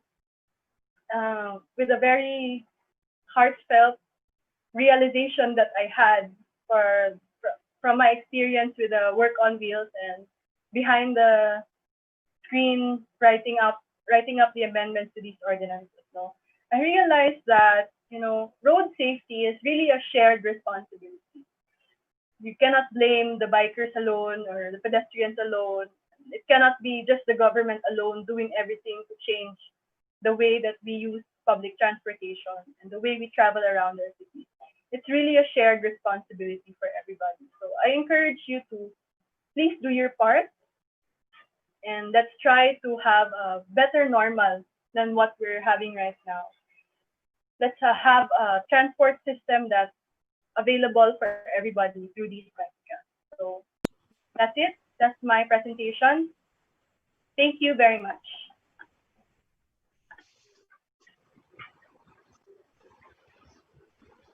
Okay, thank you so much, Miss Luna. I hope that the government, the city government, can develop a better and more safe road para sa mga bikers natin. And of course, kayo guys, you can also lobby it to your LGU. So we can use bicycles when going to work, going to school.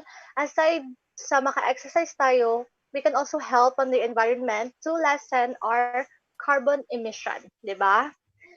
So if you have any questions, di ba Harold, we will now proceed to our open forum. Okay, thank you so much to the both of the speakers, Miss Luna and Sir Justine, for a very insightful talk. So all our participants here in the Zoom and also to the watchers on our Facebook, can you please comment down your question if you have any questions, guys? You can raise your hand or can chat if you're shy. No? Go na, guys. This is our chance to ask. Maybe some of you here bago pa sa environment, so this is the chance to ask if you are fond of agriculture or for sustainable transportation. Wala ba? Ako, Harold, may question ako to Sir Justin. Sige po. Sige. Okay. Hi, Sir Justin. Hello ulit. I'm just curious, sir, if you are now a vegetarian, and if you are, since when did you start, and mahirap ba yung transition? To answer the question, I'm flexitarian. Yeah, hindi ko kaya maging full-fledged vegetarian yet. Pero nag-try ako nung 2017 tsaka 2018. Actually, mga pa New Year's resolution. Ganun. Pero talagang hindi, I mean, for everyone na rin, no? If you're really interested to watch on your consumption, to be mindful for it, huwag niyong gawing drastic kasi may mga responses din yung katawan natin na maybe not favorable. Thank you. Okay, thank But you, sir. I mean, I'm encouraging you to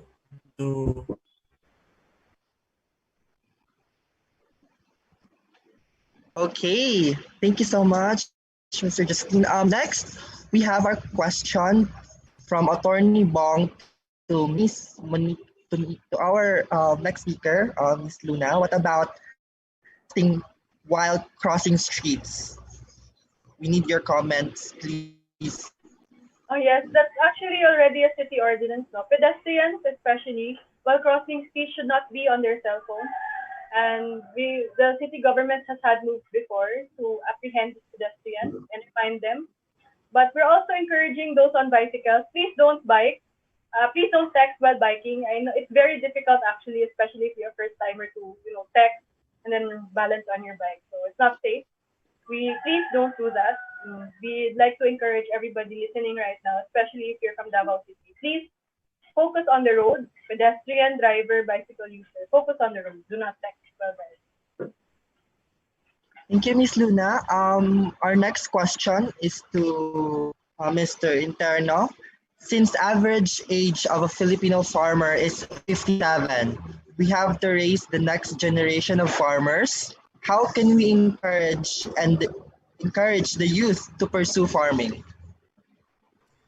Good question. Thank you.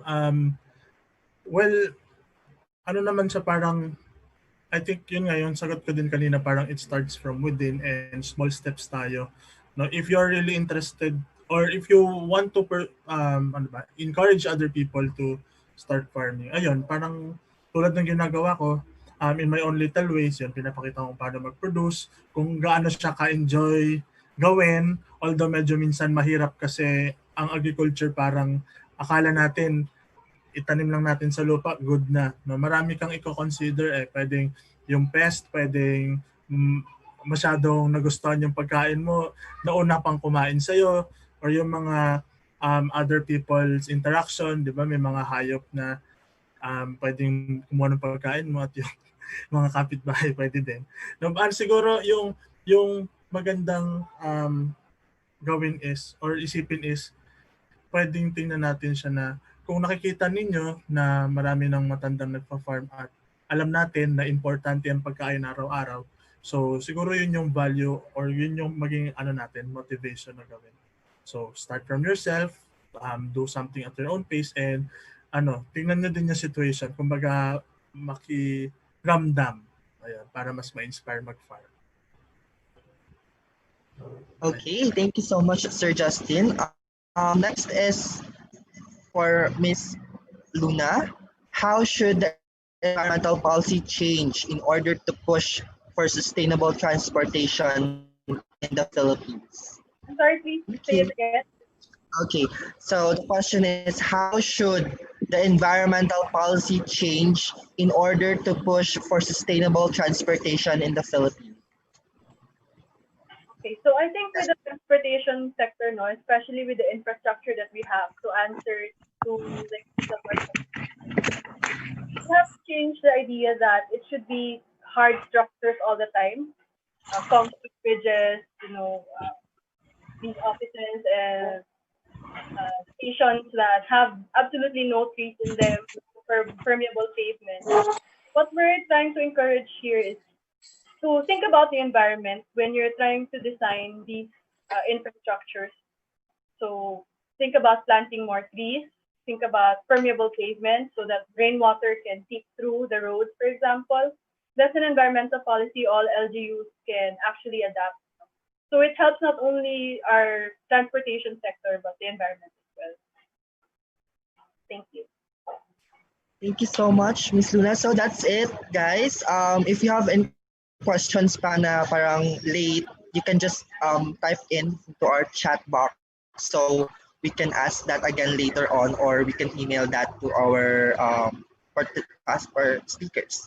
So next we will gonna be go to event for our next panel of speakers. Thank you, everyone. Thank you so much, Harold. Well, guys, aside from this event or aside from the topics to be given to us by our resource speakers, we will be also having the announcement of winners for our essay writing competition and the infographics competition. But for now, we will have the announcement of winners for essay writing competition. Kuya Mark will give us the glimpse of judging. Kuya Mark?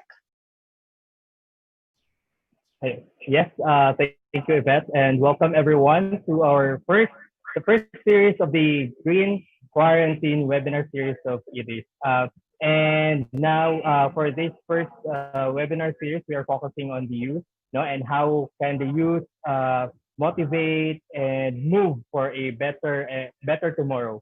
And one of the activities that it is conducted is the essay writing and infographic making contest. So we have called for papers or for entries for the essay writing and for infographic making. So now we will be announcing the top 10 essay writing entries. So to give us or to announce the winners, may I call on Sir Jesse Madriaga, one of our judges. Sir Jesse, are you here? Hello guys, I'm here. Can you hear me clearly? Yes, sir. Yes, go Yeah, ahead. I'm on the road, but I'm very happy to be a part of this contest, and I'm definitely super inspired by the essays that all of you guys have written. A little bit about me. I'm Jesse. I'm the incoming curator of the Global Shapers community here in Davao. We're a network of young people initiated by the World Economic Forum. So what we do is we make partnerships, campaigns, and um, uh, basically community work that's aligned on the World Economic Forum's programs on the environment, sustainability, inclusivity. So I just want to say that the essays that you really submitted are very inspiring, very well researched, and what I was really looking for while I was reading all of them was your unique voice and how I feel that your writing and how you really connect with your community and the needs of the community. So that was a primary consideration.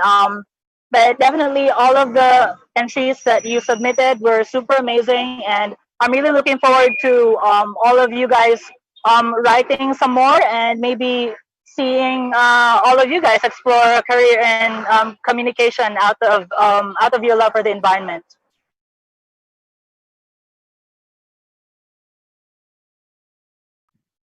Yes, sir. Thank you, Sir Jesse, for that. Now we will be going to the announcing of the top 10. Are we ready? Ready? Are we ready, guys, for the top 10? Dolan. So for the 10th place, we have Yay! Chini Agildo from the University of Immaculate Conception. Her entry is Desires of the Untamed, the Youth Call on Wildlife Protection. Congratulations, Ms. Chini. Actually, we have prizes no, in store for the top 10. We have certificates and cash prizes. And for the 9th place, we have next. Another 10th placer. We have a tie for the 10th placer. Kevin Roy C. from Davao Christian High School. And his entry is entitled One Last Generation, One Final Stand. For the 9th place, we have Karil Isabel Dabaluna from Maa National High School. Her entry is entitled Youth, the Hope of the Nature. And we have a tie also for the 9th place. That's Joycel De La Torre Ternate of the Maa National High School, or classmate siguro kayo, no? Her entry is entitled Youth, Wildlife Golden Voice. And congratulations. For the 8th place, we have Shunzon Panungkat from Maa National High School. Uy, Maa National High School. And his entry is entitled Pangangalaga sa Kagubatan. Congratulations, Sir John. And we also have a tie for the 8th placer.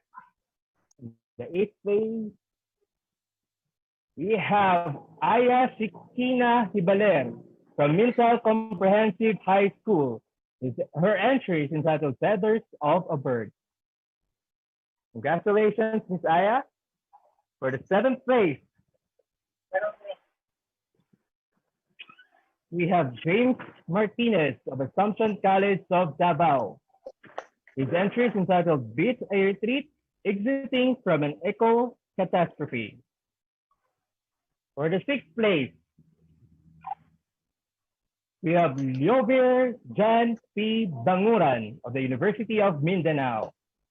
His entry is entitled Revisit the Future, Intergenerational Responsibility. For the fifth place, we have Saiza P. Pakun of the F. Bangoy National High School. Her entry is entitled Into the Woods, Sanctuary Secured Survival. For the fourth place, we have Stella Marie V. Baliega of the University of Mindanao, Ilang High School. Her entry is entitled The Air, How the Youth Can Embrace Their Role as a Successor of Environmental Problems. And for our top three, we have a tie for the top four. Sorry. Another fourth placer is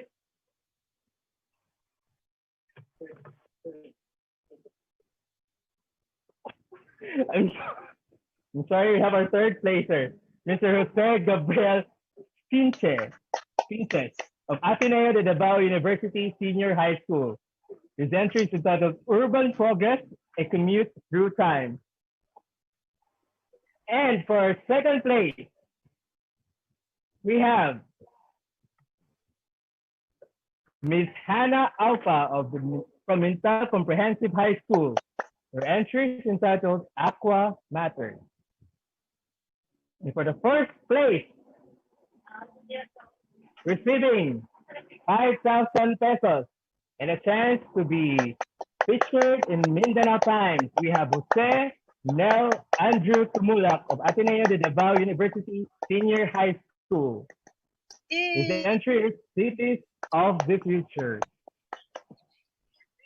So congratulations, everyone. Congratulations for participating and for making it to the top 10. And for the top 3, additional prize for the cash prizes that we have is your entries will be featured in Mindanao Times, our official media partner for this event. Congratulations, everyone, and I hope you will continue to participate in our future environmental activities. Thank you and God bless. Yvette? Thank you, Kuya Mark. Congratulations to all the winners and congratulations sa entries or write-ups na sinulat nyo. Guys, may you continue to write for our nature. Ayan. So moving on, we have here next is the youth and climate change, young people taking action. Our speaker has a master's studies in atmospheric science. He is the program manager for Living Laudato Si Philippines, and he's also the program manager of Climate Action for Sustainability Initiative.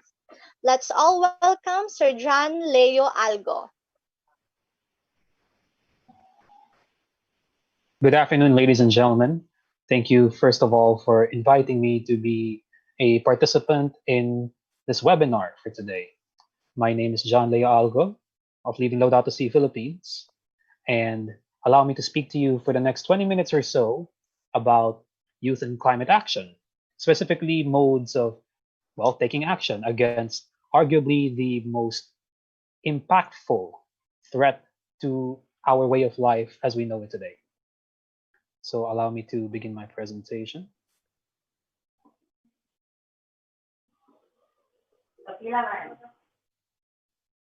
Okay, it says here that I cannot screen share or something. Uh-oh. Wait, sir. All right, sorry. So while we're fixing the technical difficulties, allow me to begin my presentation by talking to you about the COVID-19 pandemic, because obviously that is currently the most urgent threat that needs to be addressed, considering the impacts on communities, regardless of social status, regardless of wealth, regardless of any political or societal categorization. Okay, so as I mentioned earlier, the COVID-19 pandemic is a very important threat that needs to be addressed right now. And unfortunately, here in our country, uh, it's still a big threat, and the cases may continue rising. But am I talking about the COVID-19 pandemic in this particular session? Because it is important to note that this health crisis is not just a health issue. Remember that the pandemic has environmental origins, and therefore, this pandemic is a reflection of how we treat the environment. On a similar manner, the way we have treated our environments pretty much since the start of the Industrial Revolution has led us to the state of our climate, and by extension, the state of our environment as we know it today. And perhaps the biggest indicator, the most important indicator of how our environment is as we know it today is that particular number that you are seeing on your screen. The number one in many scales may seem like a very insignificant number, but in the context of climate change, the number one may be the most important number that there is. Imagine all of the events, the typhoons, super typhoons, the extreme droughts, the sea level rise, the forest fires, the loss of biodiversity, among many other things that we have experienced in the past decade alone. All of those seemingly larger than life events, they have happened in a world warmer by 1 degree Celsius. What happens if the temperatures around the world keep rising on average? What if our temperatures reach 1.5 degrees Celsius? What happens when we reach 2 degrees Celsius, 3, 4, you name it? Now, why is the number 1.5 important?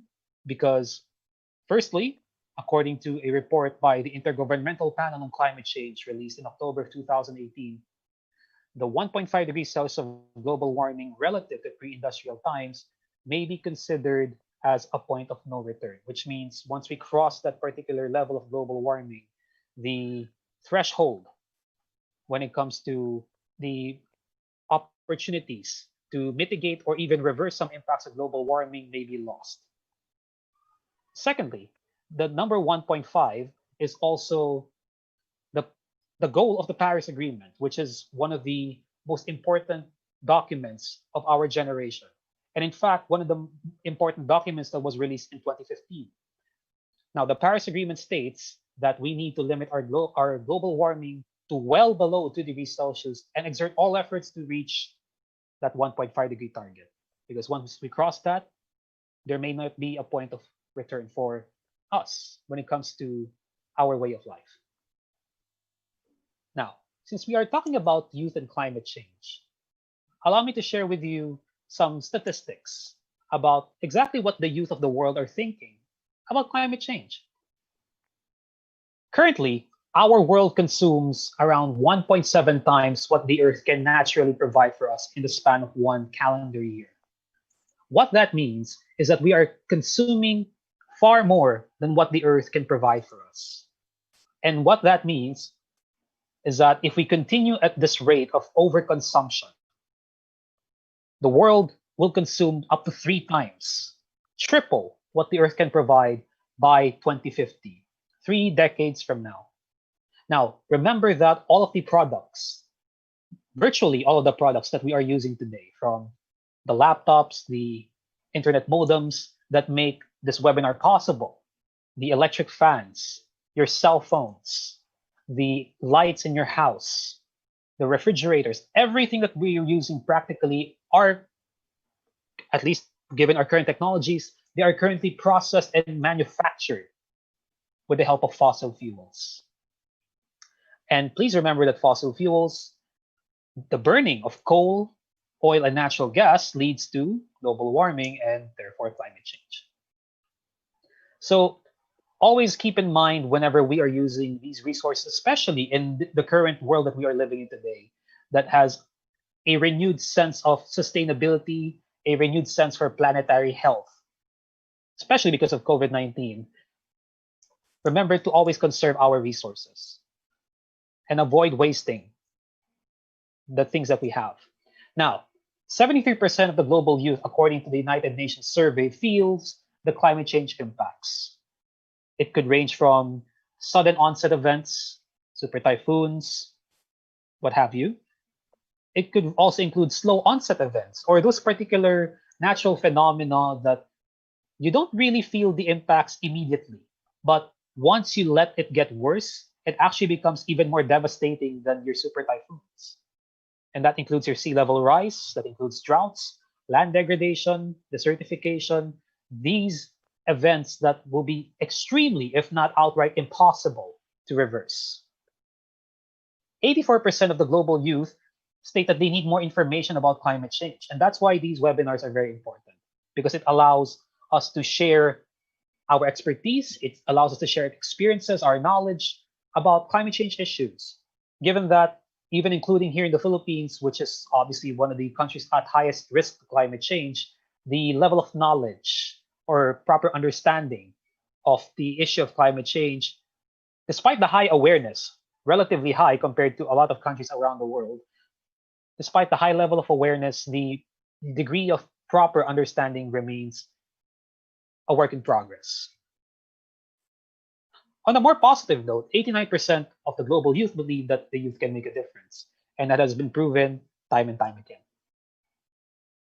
And later on, of course, I will explain some actions that the youth can readily do to address the climate crisis within their own capacities. However, the youth of today can be classified as a bit pessimistic when it comes to climate change, because 9% state that they are confident that urgent action will be taken. And unfortunately, this is the reality that we're living in. The biggest indicator that we are lagging way behind when it comes to addressing such a big issue is the fact that we are about to have a 26th climate conference, the COP, as we call it within the circles of the climate world. We're about to have a 26th climate change conference next year. It was supposed to be this year, but COVID-19 delayed it to next year in Scotland.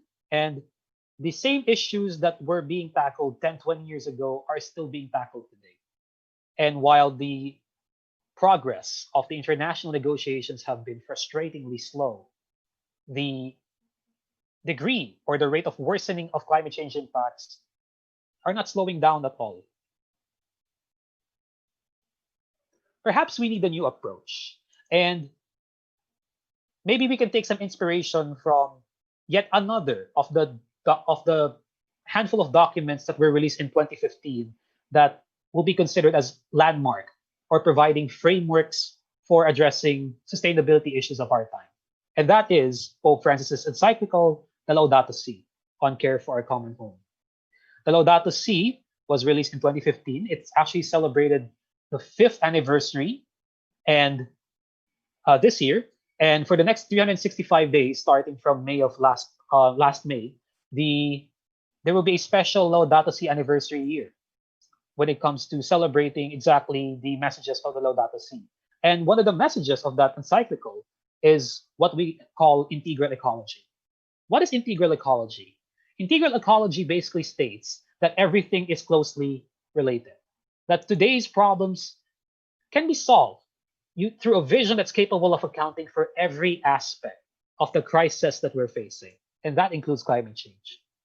As you can see here, surrounding the bubble here, the elements of economic, environmental, and social ecology, these three elements are also the core components of sustainable development. But the integral ecology concept expands beyond these three by incorporating other components of our way of life that needs to be accounted for when addressing certain problems.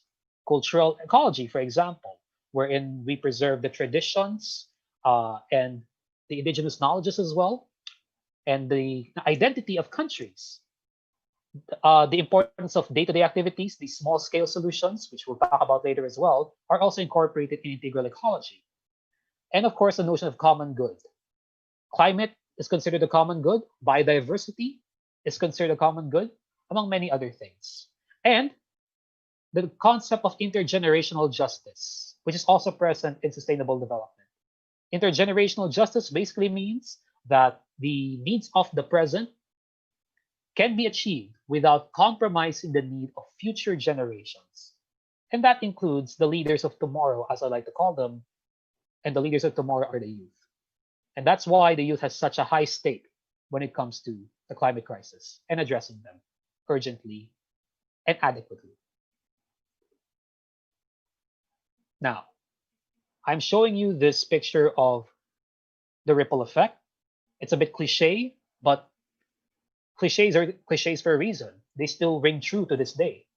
And there are many ways, as I mentioned, that the youth can impact climate action within their respective communities, within their respective capacities.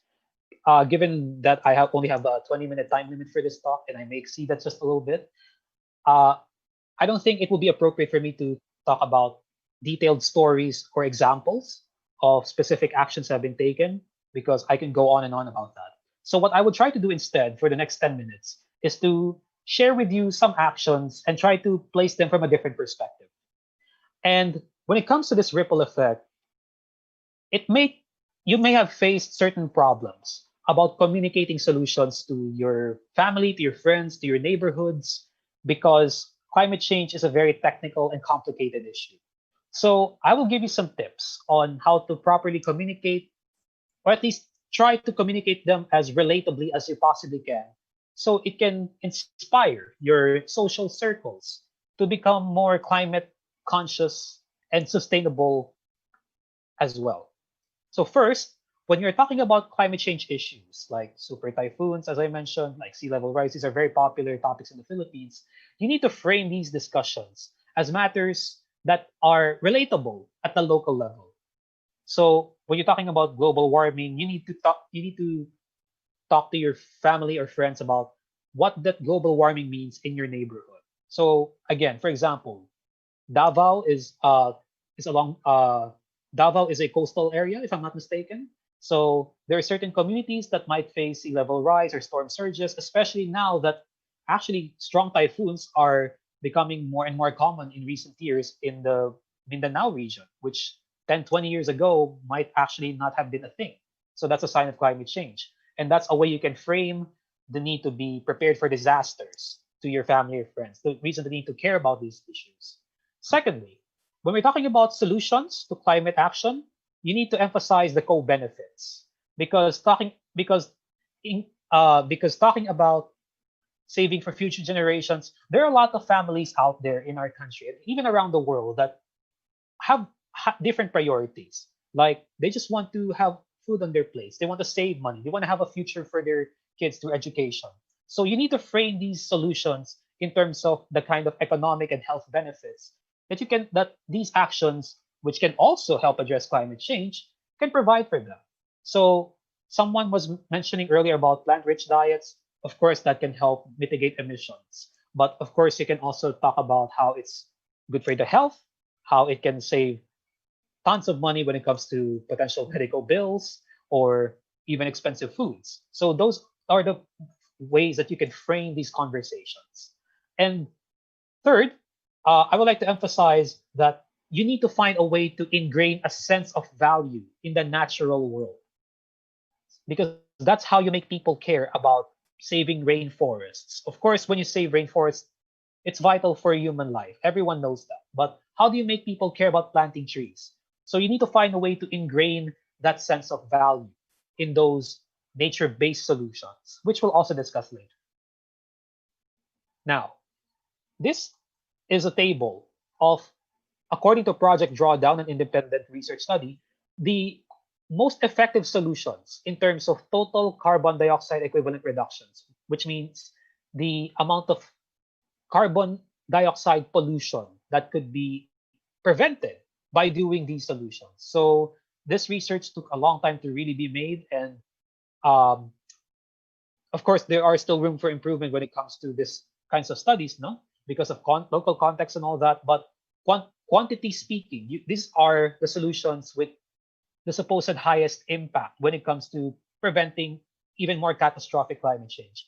And I highlighted 5 specific solutions here: reduced food waste, plant-rich diet, health and education, tropical forest restoration, and improved clean cook stoves. Because these, in my opinion, these are solutions among the top 10 that are can be readily be doable by the youth of today, especially here in the Philippines. Of course, if you have access to wind turbines, solar panels, or even alternative refrigerants, then by all means, I would highly encourage you to do them. But uh, for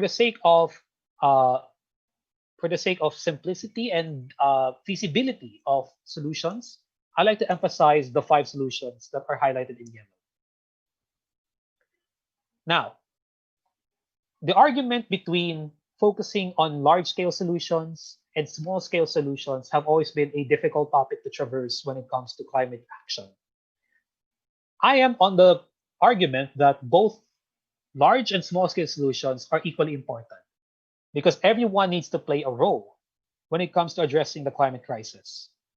And when it comes to small-scale solutions, according to a study by the Center for Behavior in the Environment in 2018, changing our consumption behavior alone can mitigate up to 37% of all greenhouse gas emissions, with many economic, health, and personal co-benefits.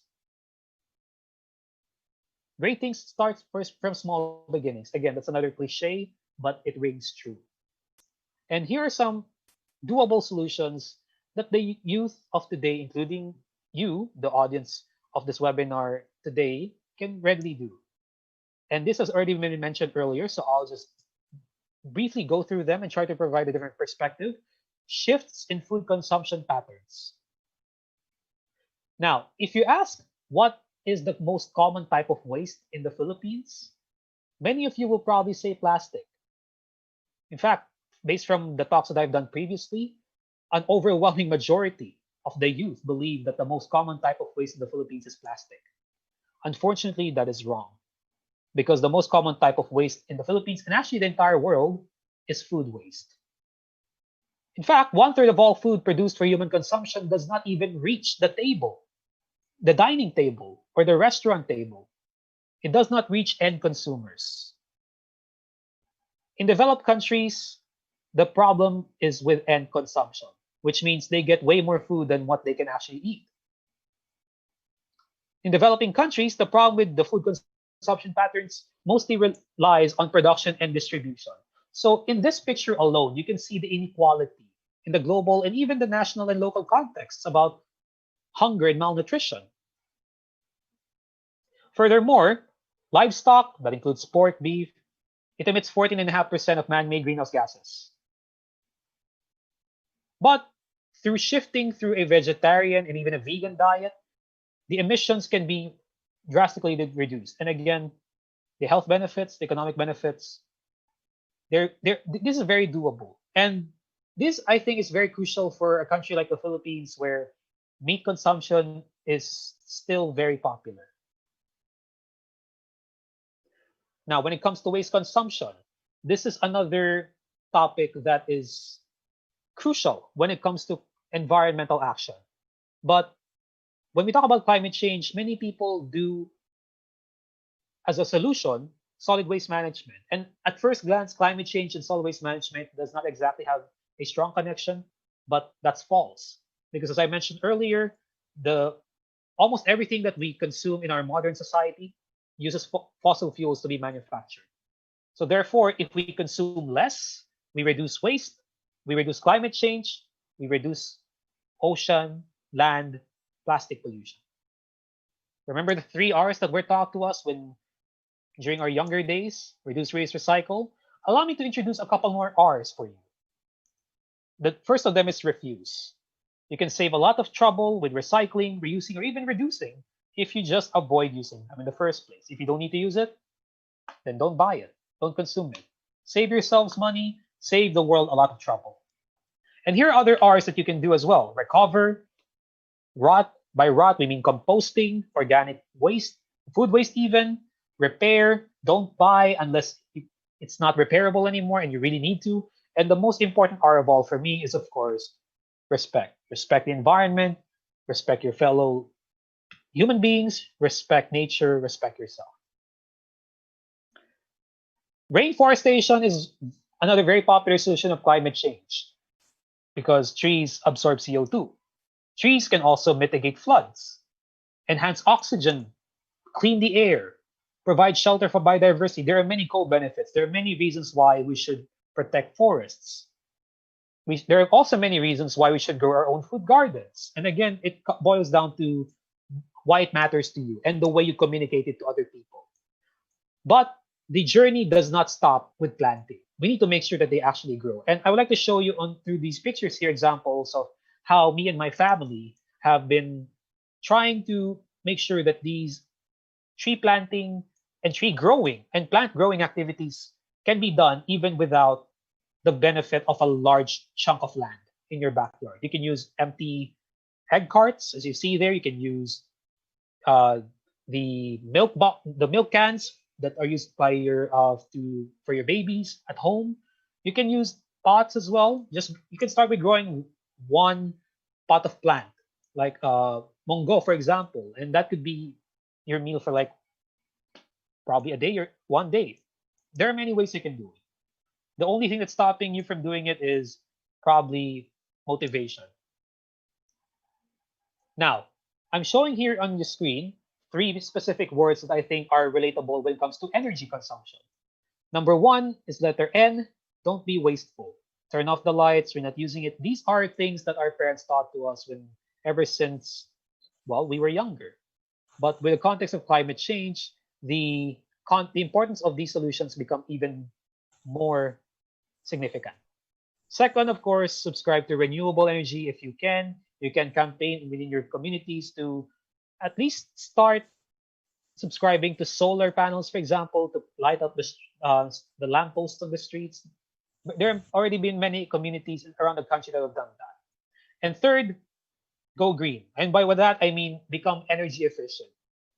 And unfortunately, I don't have the luxury of time to explain energy efficiency when it comes to selecting appliances, but there are many reliable sources of information about energy efficiency that you can research on right after this, and then try to think of ways that you can lower your energy bills, ways that you can reduce energy wastage. This was already mentioned earlier by the previous speaker, about sustainable transportation, so I will not dig deep into this, but basically bikes, sustainable transport, among many other things. So this is my fourth to the last slide.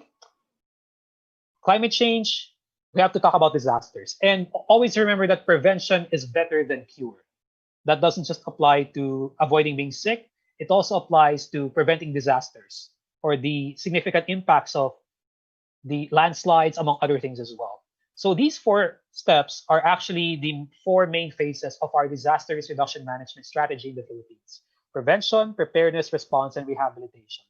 And unfortunately, in our country, a lot of efforts and resources are being spent on preparedness, response, and rehabilitation, when I think that we should really be focusing on prevention.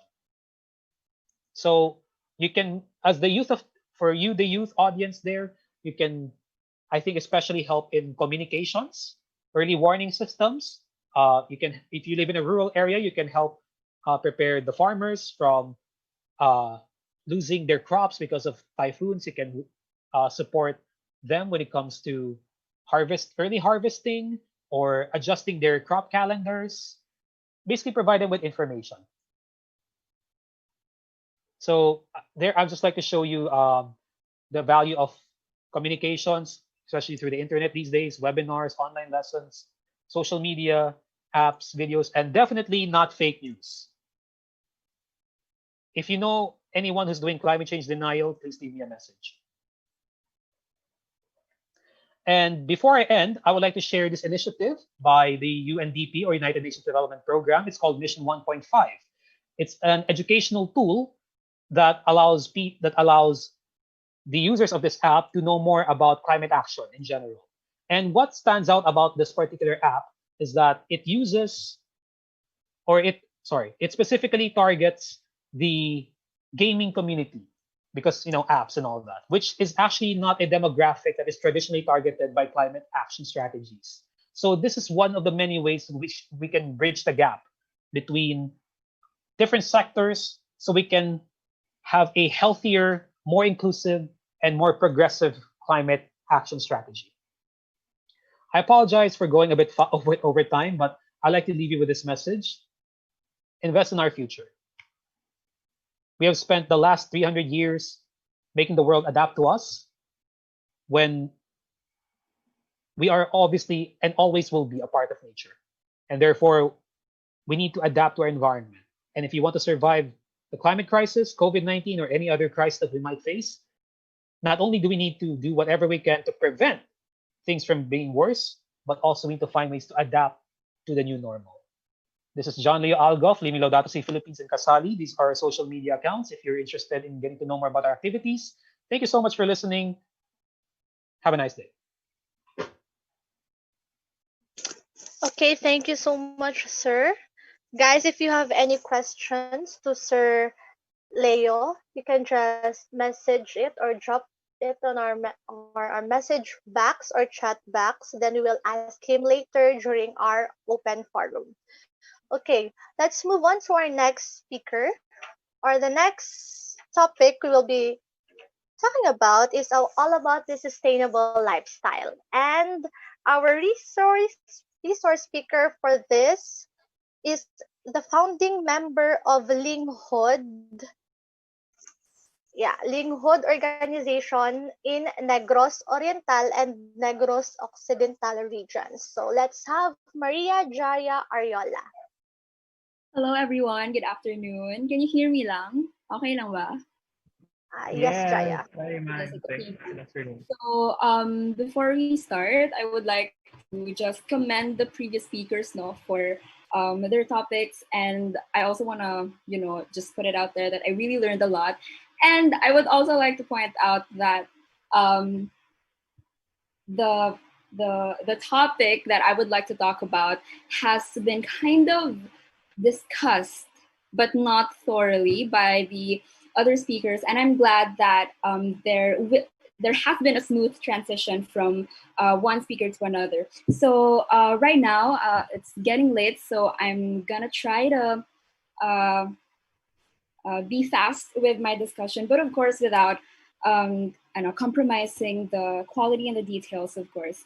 So I will share my screen muna. So wait lang po. Oh, can I share my screen, please, the host? Okay, wait lang, Jaya.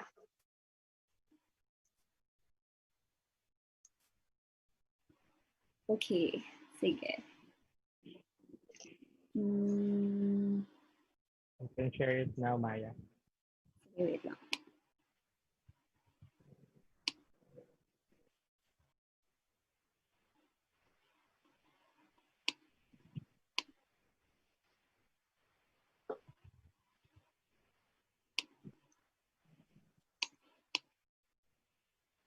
Wait lang. Merong technical difficulties. Wait lang po. Okay.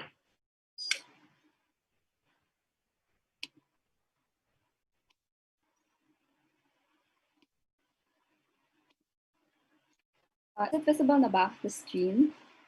Yes, okay na, Jaya. Yes. Sige, so...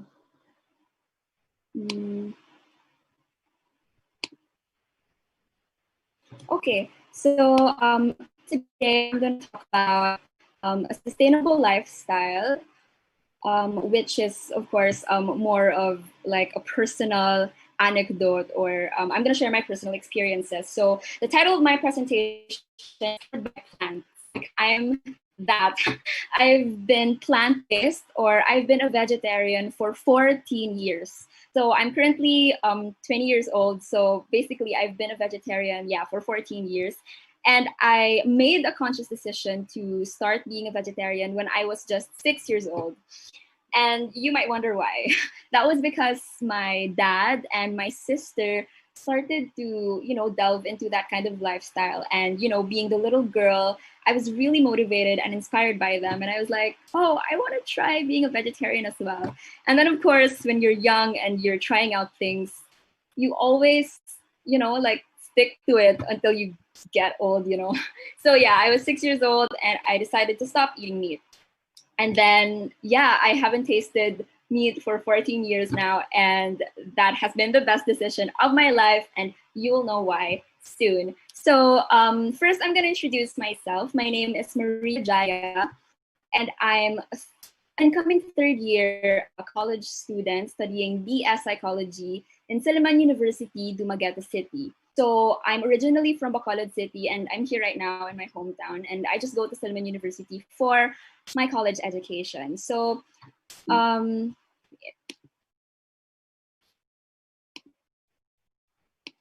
wait, I can't seem to.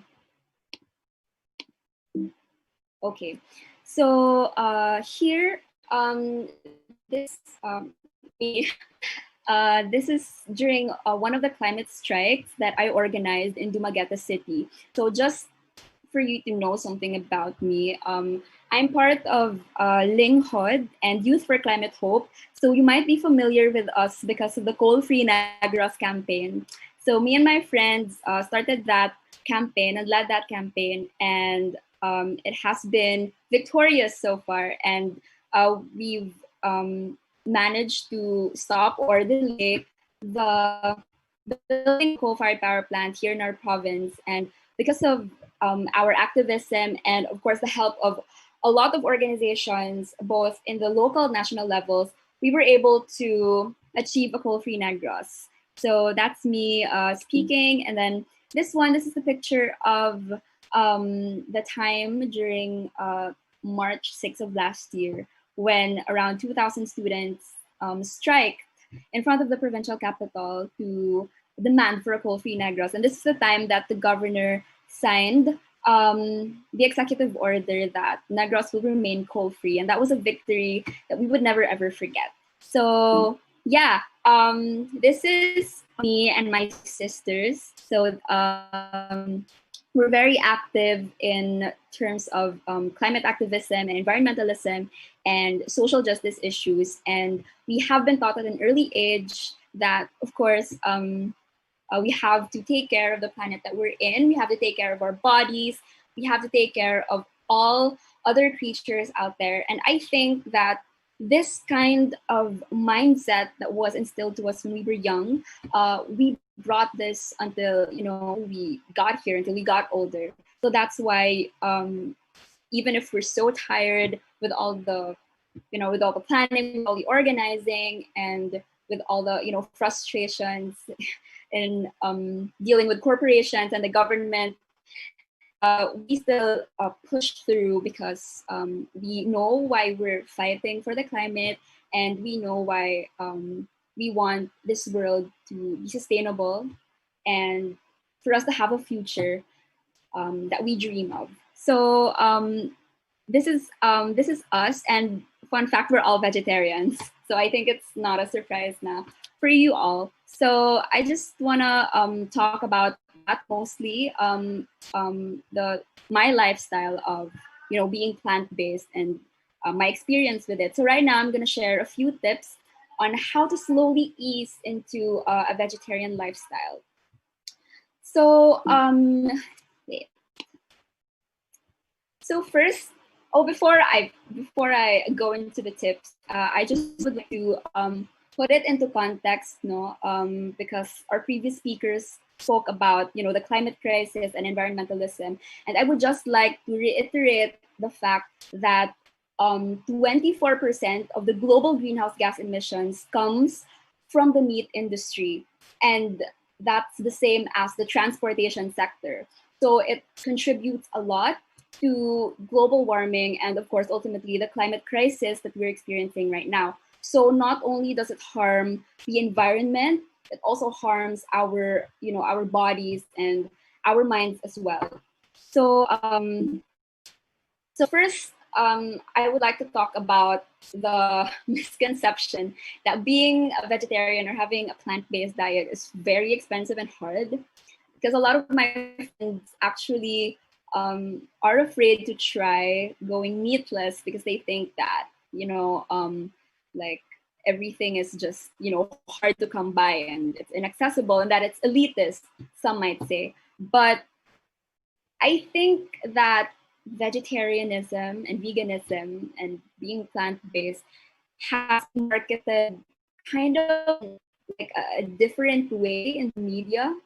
So it's mostly from my experience, how what I can see in like advertisements and in movies, that like usually I know like people who are vegans and vegetarians are like rich and like they do yoga and like just all that stereotype. So I just want to prove that wrong, because personally we're not rich, like really. I'm actually a scholar in Salaman University. That's a private university. So I'm a scholar and we really struggle financially, you know. So it's not actually elitist. It's not expensive because it is shockingly cheap and easy. Like if you you know, if you prepare your own meals, especially if you prepare your own meals, it will go about very easily lang, because sometimes you know what we do, we just get malunggay from our neighbors, and then we just fry them. And then after you fry them, you just put I know like seasoning, like this one. Just put seasoning, and then you know you pair it sa rice, and then it tastes really good. And then sometimes we just also fry mga pechay from the garden, or sometimes we just you know, do everything with potatoes, or just random, you know, like vegetable leaves from our garden and our neighbor's garden. So usually when we eat, like it's from the community, and it's from the soil talaga, like it's healthy and you didn't spend anything, and it's a nice feeling. So the next one is to take it slow. I think that it was easy for us, me and my sisters.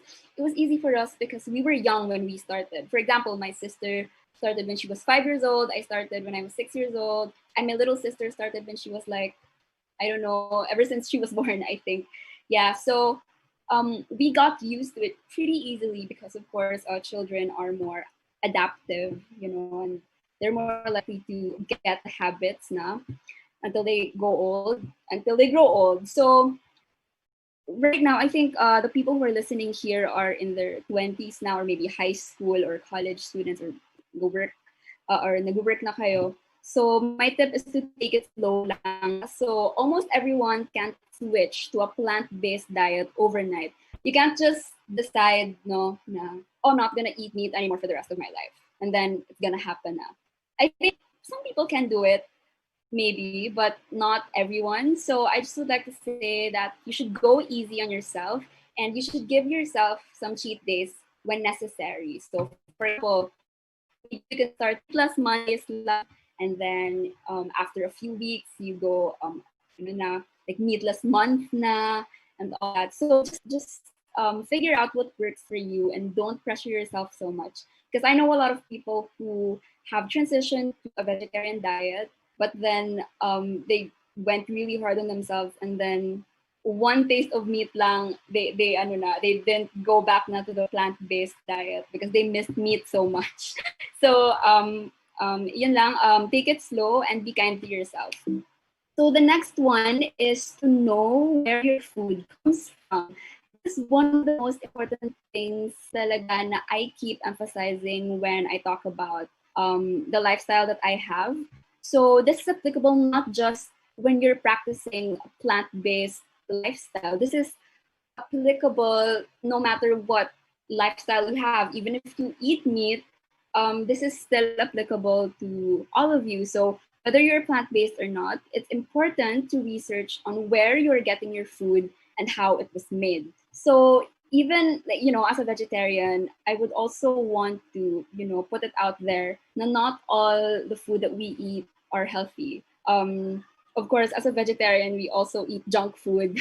My sister and I love junk food so much, pero we're trying to work on it.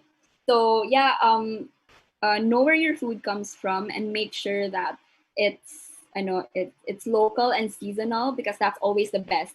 Even if you're, you know, you're a flexitarian, or you eat meat sometimes, or you're transitioning, like the best and the healthiest options are always the ones na makikita mo lang sa community mo. Like you can buy lang in the market, you can grow lang in your garden. And seasonal is always the best option, because of course that's what that's what's readily available, and that's also what's healthier for your body, because it goes with the seasons. So yeah, no, be mindful lang tayo of where we get our food, and especially sa mga prepackaged na food, no? And that's especially those who eat meat. Like, it's very important to really know the process of where you're getting the food, because yeah, ang daming ang daming problems na nag-arise if we don't. So yeah, and also knowing where your food comes from also increases our mindfulness, with everything that we do. Okay, sometimes it starts with what's on our plates, diba? So the next one is to list down the food places in your area where there are vegetarian options. So whenever my friends ask me, like, like, oh, Jaya, how do you start being a vegetarian? Like, how do I easily transition? So the first thing that I really tell them is this one. Like, for example, here in Bacolod City, there are at least, I don't know, like, I have parang 3 favorite na vegetarian stores. So I make sure na, I go there when I can't cook, or when my parents can't cook, or when I'm outside. These are really helpful. And also, this is a very convenient tip. Like, for example, sa fast food, what can I eat sa Jollibee or McDo or KFC or Chowking and all that? So surprisingly, I can eat stuff there. I can eat rice. I like pairing it with rice. Some people think it's weird, but I really love it, especially when you dip the fries in gravy. It's so delicious. And then I also get tofu from Chowking and all that. So, and sa karinderya, there are also mga, of course, vegetarian options, mga vegetable soups, mga munggo, and all that. So actually, yeah, I have a list on my phone, sa mga places na na merong available vegetarian options, especially when I went to Dumaguete City 2 years ago, kasi doon ako nag-college. So I had to really adjust, and I didn't know where to eat, and I didn't know some food sources. So yeah, I started restaurant and like Inderia hunting, and then I listed down their locations, and then the menu and all that. So yeah, it was a lifesaver. And then my friends who were asking me about tips to translating, I would actually invite them to eat with me. Hey, I'm going to this vegetarian place right now. Do you want to go? And all that. So there are actually I think almost every food store or restaurant that has vegetarian options. You just prefer that. So this is really one of the best tips na I can give you. So next one is to have a health buddy. So it's important na someone is holding you accountable, and you're both willing to really work on transitioning to a plant-based diet. Because especially here sa environmental movement, most of the friends who are asking me actually na they want to transition to a plant-based diet, they're the ones nakasama ko sa climate justice movement. Because when you're delving deep into environmental issues, you will know and realize how interconnected everything is.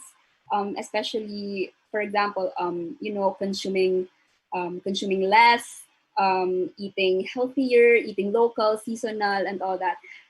Those sound like health tips, diba? And I mean, they are health tips, but they are valuable environmental tips as well, in order to help with with the climate action fight. So having a health buddy is very important, because it keeps you on track, and you can check with each other, and then you can eat together and all that. And it's really fun. You can have vegetarian potlucks and invite each other to your homes.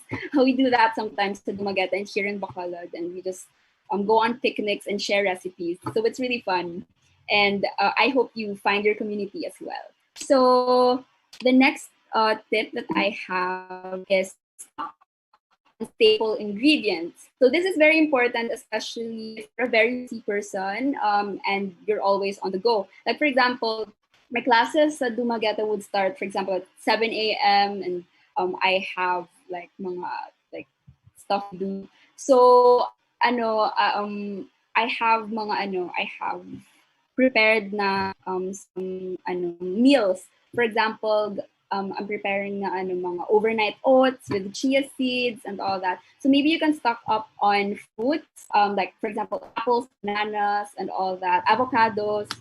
You can also stock mga ready to eat na mga meals, because those are really convenient, especially when you're very busy like me. So the next one, the next tip that I can give you is always go back to your why. So why do you want a more sustainable lifestyle? This is something personal, and this is something we each have to reflect on. Because if we just if you just switch to a plant-based diet because like it's cool or it's a trend and everyone's doing it, then that's a superficial reason, and maybe you won't succeed in your transition.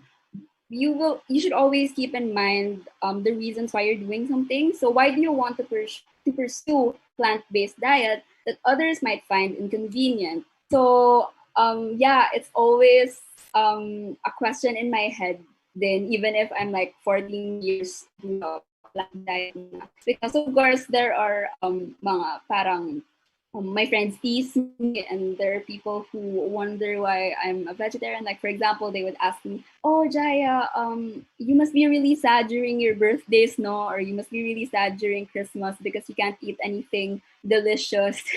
And I'm like, don't pity me, please, because like our food is really, our food is really good. Like you just have to know how to cook and how to and where the locations are of the good places. So yeah, they think it's really inconvenient and they think it's not worth it. But once you try to offer them some alternatives, like for example mga veggie meat, mock meat, yeah, those are available in a lot of stores actually in some localities, so you can check them out. Mga magic meat and all that. So later I will show you some examples of the food that I eat para maybe motivate din kayo or something. So yeah, I'm asking myself as well, why am I doing this?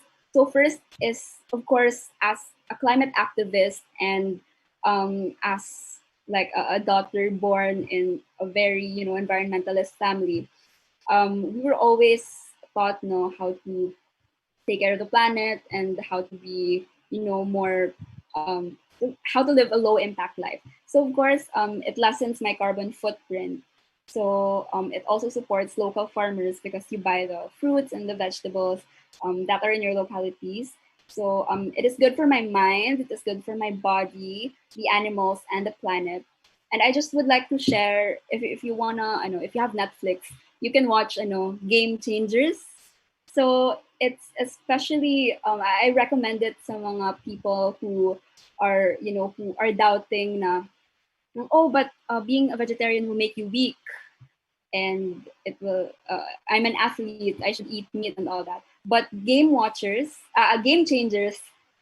will prove that wrong. Will prove that conception wrong, because actually, few of the strongest, some of the most strongest people in the world are actually vegans, and I was really amazed when I watched that video, and I felt, yeah, and I felt validated that being a vegetarian pala is better than I thought, and it makes me stronger than pala and all that. And I've always wondered why. I know I'm actually really small. If you know me, I'm actually really small. But like I've always wondered, na I'm really fast, and I have more endurance.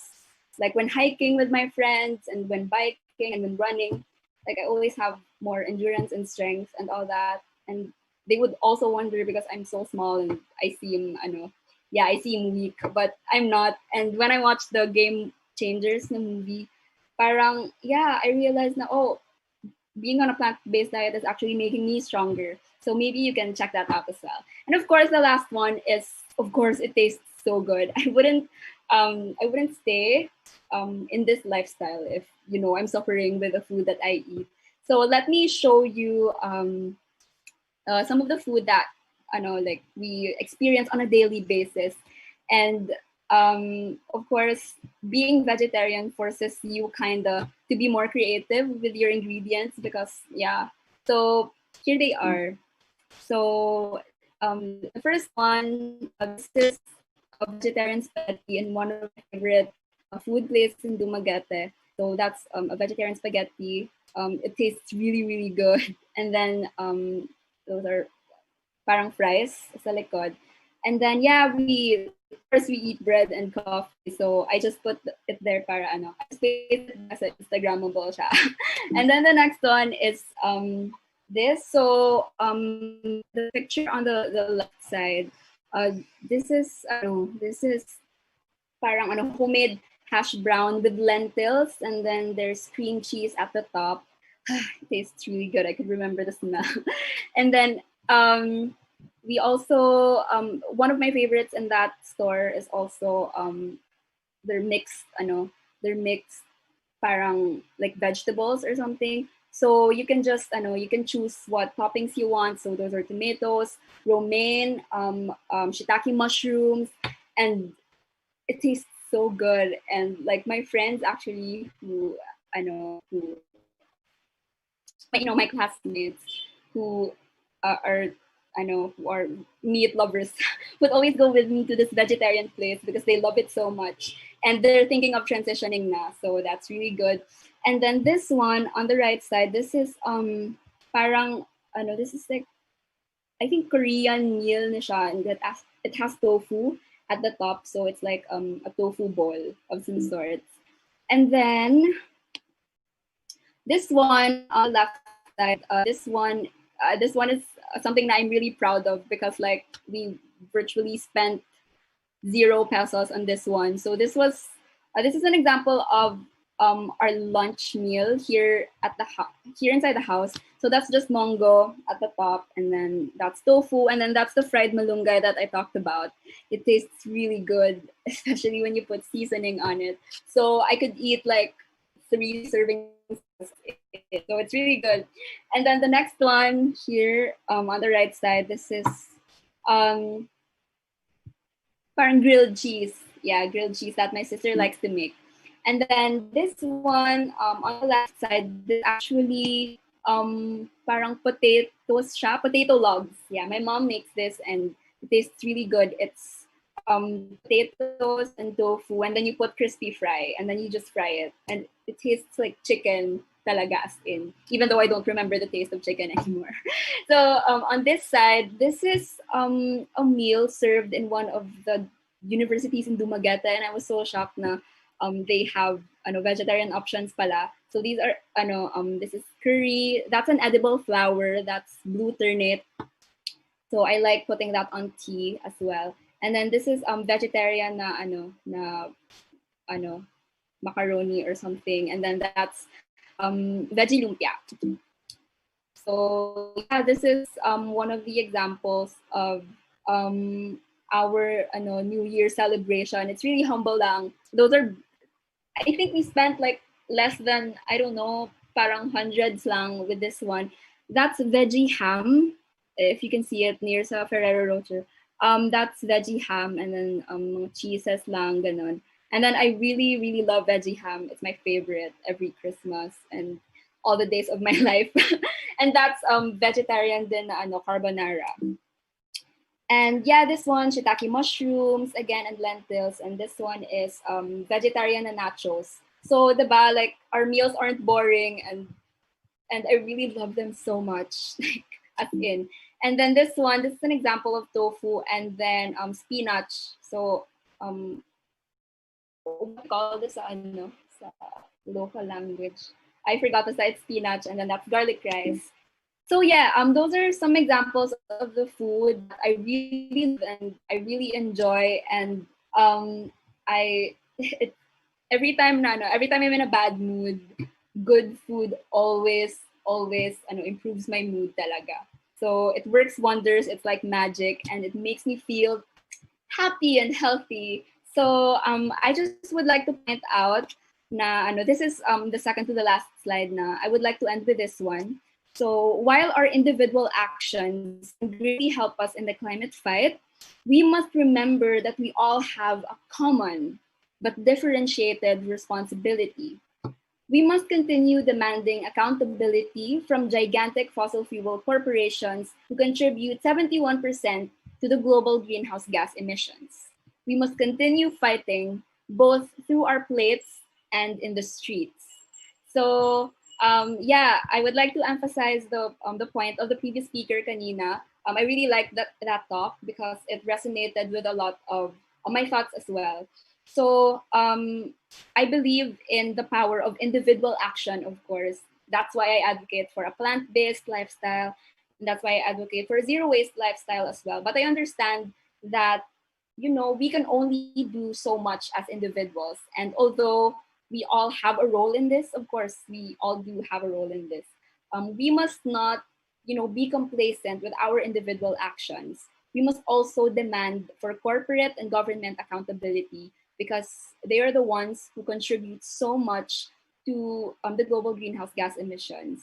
So yeah, I think we have to have a beautiful balance and harmony of individual action and collective action because that's actually the perfect thing talaga when you're in the climate fight. So yeah, I'm happy that I got to share with you a very personal practice of mine.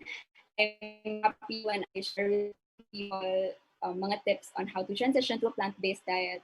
And I really love when they're sending me pictures of their of the recipes and of the things that they cook.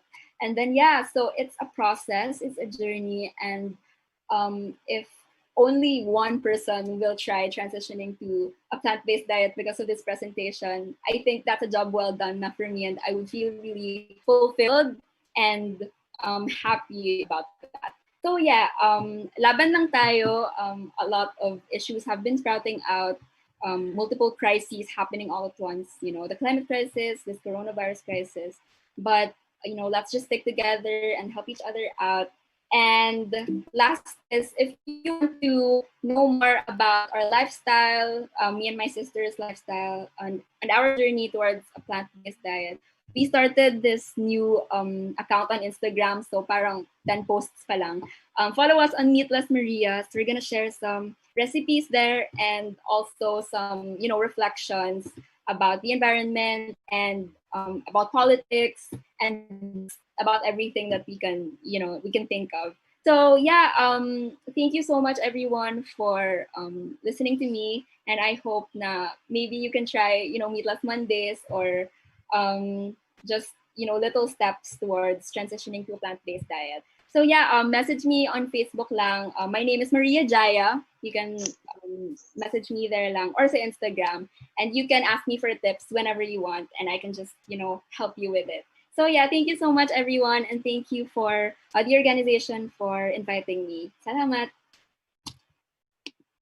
Okay, thank you so much, Jaya. Daw ginguto man kami sang presentation mo ba? Gani.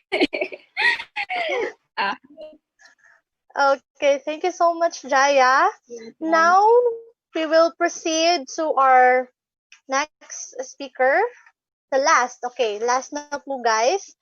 This topic is waste management, how young people can impact change. So, we have the founder of Trike Eco Tour, Sikad para sa Limpyong Dagat, Sir Alexis Sebote. Good afternoon, everyone. Good afternoon, sir. So, can I share my screen? Okay pa.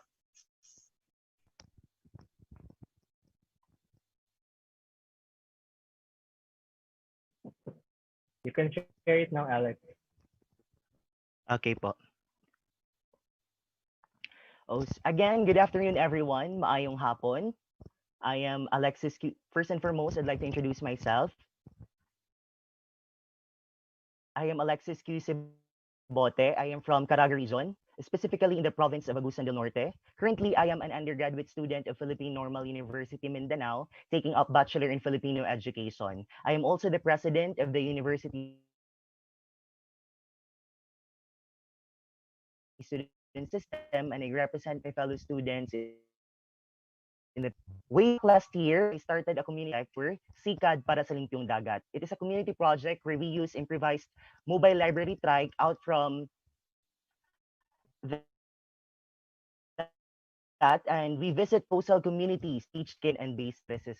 Initially, the project was funded by Save Philippine Seas Incorporated and the U.S. Embassy in the Philippines. When I was able to participate, the 2019 Mindanao Sea and Earth Advocates Camp, and there I was able to win seed funding grant. So for today, it's my honor and pleasure to be with you and to talk something about our environment and waste management. I hope we will have a good discussion and I hope that you will learn something from me. I'll start my presentation with this tagline, this famous tagline. It's more fun in the Philippines. This is the campaign used by the Department of Tourism about 8 years ago to promote our country. It's more fun in the Philippines. When we hear this phrase, what usually comes into our mind are beautiful and breathtaking natural resources and tourist spots, varying from upland to lowland and underwater. We have our Mayon volcano, Chocolate Hills, Batanes Island, Coron,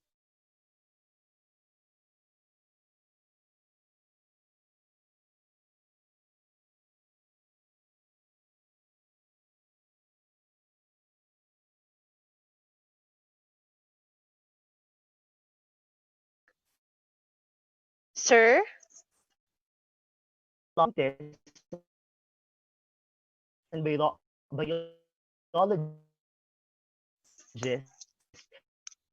Philippines has more diversity on any other place in the world, such as the Also, Philippines is considered as the center of biodiversity as it is located in the Coral Triangle, where at least 500 species of reef-building corals are found.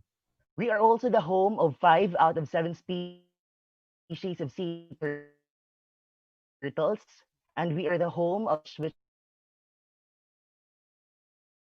which is our So Philippines is diverse. We also have these pictures.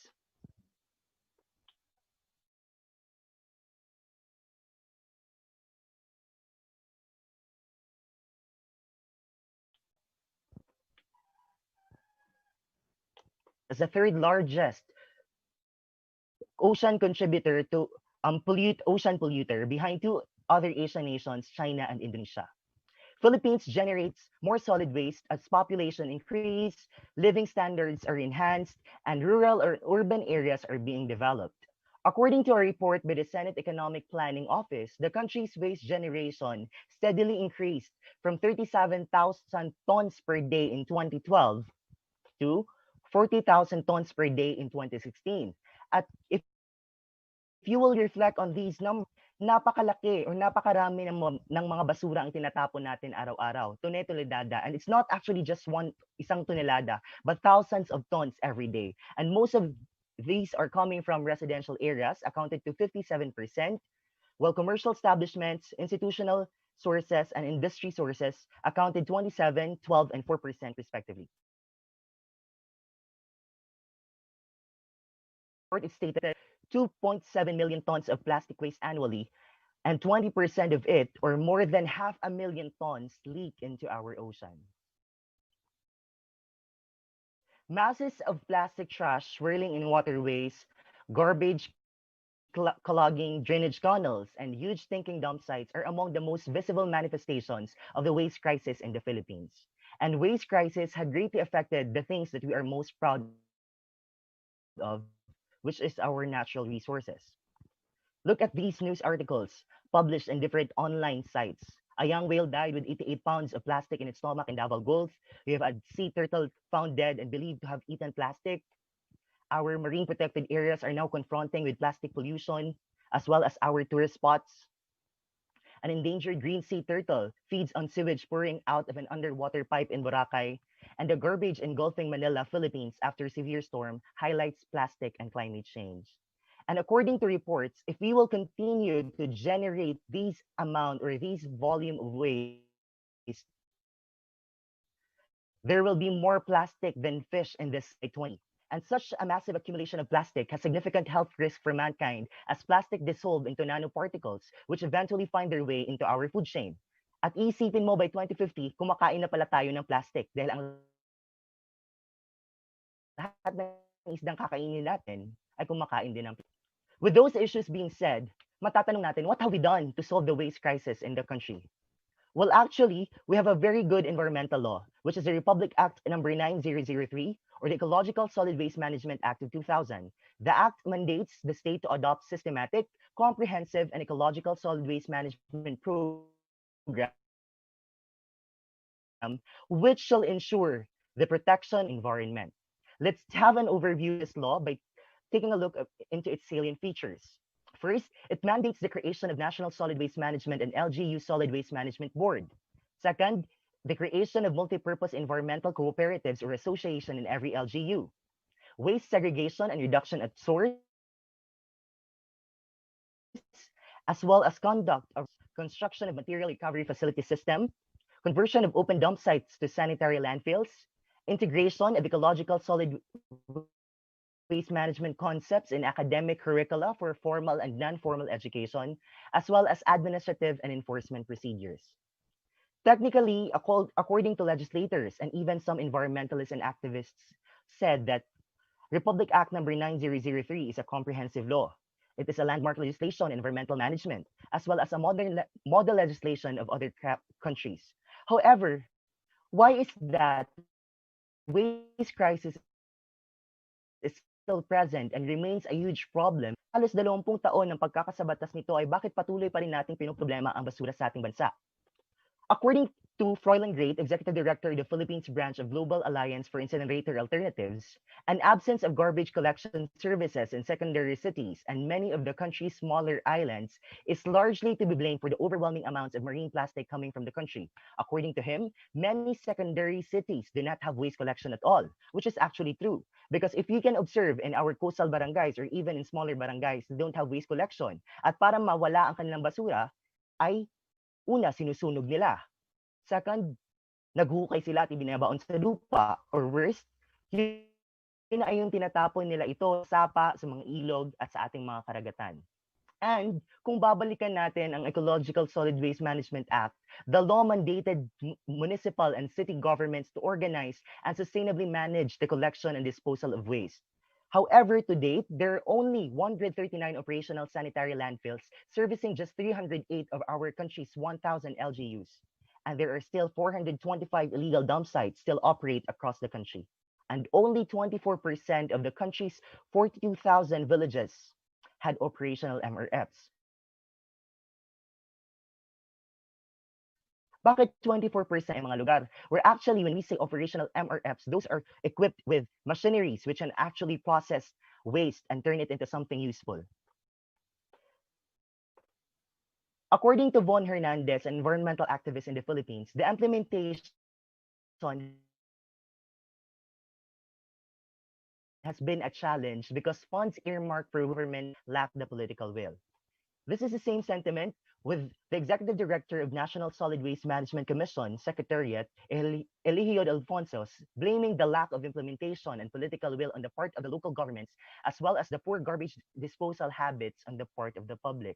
So parang nagkakaturuan na, leading us to question who should be blamed and be held accountable. Well, actually, if we try to assess, sino ba ang nagpo-produce ng basura? Tayo, ang mga tao. At I believe na kung tayong tao ang sanhi ng problema, tayo din ang makapagbibigay solusyon nito. However, in the context of the waste crisis here in the Philippines, it's actually a huge problem that it needs systemic, corporate, and governmental changes. When we say systemic change, dapat lahat nakikiisa at hindi lamang ang iilan.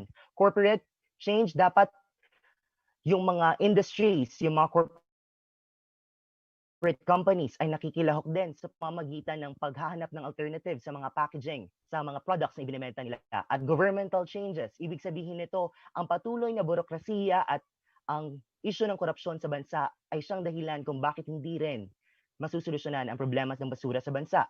However, as much as we seek for systemic, corporate, and governmental changes, we must practice first individual changes. The change must begin in us. And in order to see that change, we must have waste management, and we will be learning waste management, how young people can impact change. We humans depend in our environment to satisfy our needs. And in the process of our development, we acquire a lot of things, make use of these, and after we use it, we throw it. After making use of things, we simply discard them. But why do we discard things? Bakit tayo nagtatapon ng mga bagay? First, pagkain mo ng isang biskwit na may wrapper. Of course, kakainin mo ang pagkain at itatapon mo ang wrapper kasi hindi man na ito magagamit. Second, it's unwanted or hindi mo na gusto. Siguro nature talaga ng tao na pag hindi niya na gusto, pinapalitan. Pag hindi na gusto, tinatapon. Second, it's defective or sira na. At kung patuloy mo pa itong gagamitin, ay maaari itong magdulot ng panganib sa iyong kalusugan or sa iyong sarili. And lastly, it's old or worthless. So hindi na siya pasok sa uso or kailangan na siyang i-upgrade kasi hindi niya na nagagampanan ang dapat na kanyang serbisyo. Objects which are no longer being used way. So ang mga bagay na hindi pala na natin ginagamit ay mga basura na. However, it is important early away person. May mga bagay na basura para sa iyo pero may halaga pa para sa ibang tao. At sa pagtatapon ng basura, ang nangyayari sa atin, tinatapon lamang natin ito sa isang lalagyan. Like vegetable peelings, fruit peelings, wrappers, plastic bottles, and a lot. Itinatapon lamang natin ito sa isang lalagyan. At pagkatapos natin itong may lagay sa isang basurahan, ay inilalagay natin ito sa labas ng ating bahay, sa ating bakuran, para makolekta na. But should that be the end of it? Or yun ba din dapat ang ginagawa natin?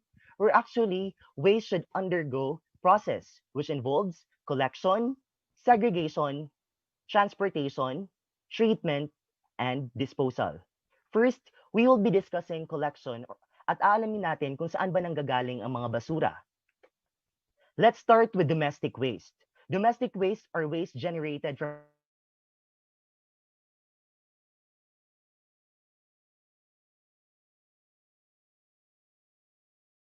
our day-to-day activities, kagaya ng mga leftovers such as wastewater,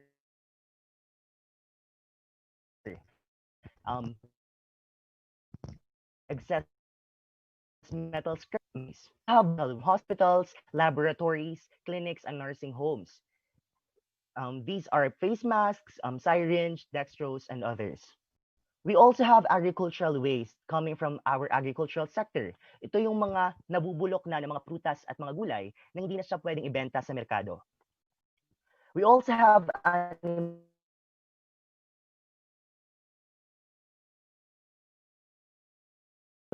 waste. These waste involves the we also have nuclear waste are coming from nuclear power plants. And it should be taken with utmost precaution. Also, we have mineral waste. Mineral waste coming from mining industries that produce a lot of chemicals polluting our water streams. So you already know the different sources of waste. Now, let's move on to segregation. At sa pagsasegregate ng basura, we need to classify them. And based sa segregation, according to Republic Act number 9003, we have 4. We have compostable and special waste. Compostable waste are waste that undergo biological degradation under controlled conditions and can be used as fertilizer. So ito yung mga fruit and vegetable peelings, leftover foods, vegetable trims, twigs, and branches na nalalanta or nabubulok. Next up, we have recyclable waste. Any waste materials, yung bagay na maaaring tinatawag nating basura o na pwede pa naman palang gamitin patungo sa isang bagay. These are newspaper, scrap metal, corrugated cardboard, aluminum, office paper, and a lot more. Well, sa recyclable waste, according din ito sa context ng tao. Kasi may mga bagay na para sa iyo ay ma-recycle pa, however, sa isang tao naman ay hindi niya alam kung paano gagawin. So may mga bagay na, mga basura na mako-consider as recyclable waste according to context. Next, we have residual waste. Solid waste materials that are non-compostable and non-recyclable, and it should be disposed ecologically. So hindi na talaga ito na yung mga hindi na talaga magagamit.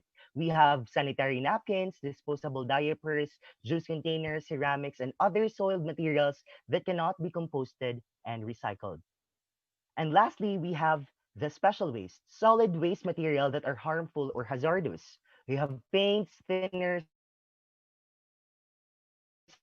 household batteries, and spray canisters, kasama mga like lamps, bookcases, filing cabinets, pati na rin ang mga electronic gadgets such as radios, stereos, TV sets, and cell phones.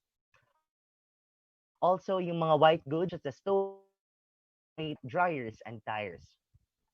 So again, we have four: compostable, recyclable, residual, and special waste. Sa pagmamanage ng basura, we need to remember that we should dapat natin ay nagsasegregate na tayo. And we have to inform our family members sa mga basura kung saan siya ilalagay. Kasi minsan pag nag-uumpisa pa lang at hindi alam ng mga kasama natin sa bahay kung saan ilalagay ang basura, kaya nagkakahalo-halo na ang mga ito at nawawala na yung purpose natin or ang goal natin. Next, there must be a separate container for each type of plastic waste. Mahalaga ito. Mahalaga na may separate container tayo kasi minsan may mga basura ang pwede pa natin sanang magamit. Ngunit naihalo na sa ibang basura at contaminated na siya, kaya hindi na siya pwede natin gamitin ulit. And hindi naman necessary that we have to buy new containers para magkaroon tayo actually make use of the things na meron tayo sa bahay. Yung mga malalaking lalagyan ng plastic, yung mga lalaking lata or even karton, as long as malalagyan siya ng basura. Next, the use of special collection schedules, separate trucks or haulers must be required for specific types of waste. So ito dapat yung ini-impose ng ating mga local government unit. However, we can also learn with this that kailangan nating maging mindful sa collection schedules or sa pagkokolekta ng basura kung kailan or ilang araw. Dahil paminsan-minsan, kahit nagsasegregate tayo sa bahay, kung hindi naman ito nakokolekta or nagkakahalo-halo na ito kasi wala na tayong paglalagyan kasi nakaimbak na siya lahat. And recyclable waste materials should be taken to MRFs. Parang halo-halong basura na ang nakalagay doon, which is actually wrong. Dapat inalalagay natin doon recyclable waste materials lamang na maaring gamitin ng barangay or ng community. Compostable waste, on the other hand, should be composted either in the backyard or community composting site. Mahalaga ito na magkaroon tayo ng compost sa ating bahay at sa ating community.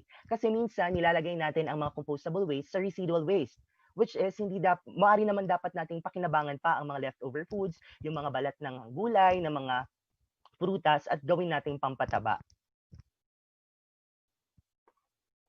We can also, sa waste management, we can also, again, adopt the 3 R's, which are the reduce, reuse, and recycle, na alam naman nating lahat, na familiar na ang lahat.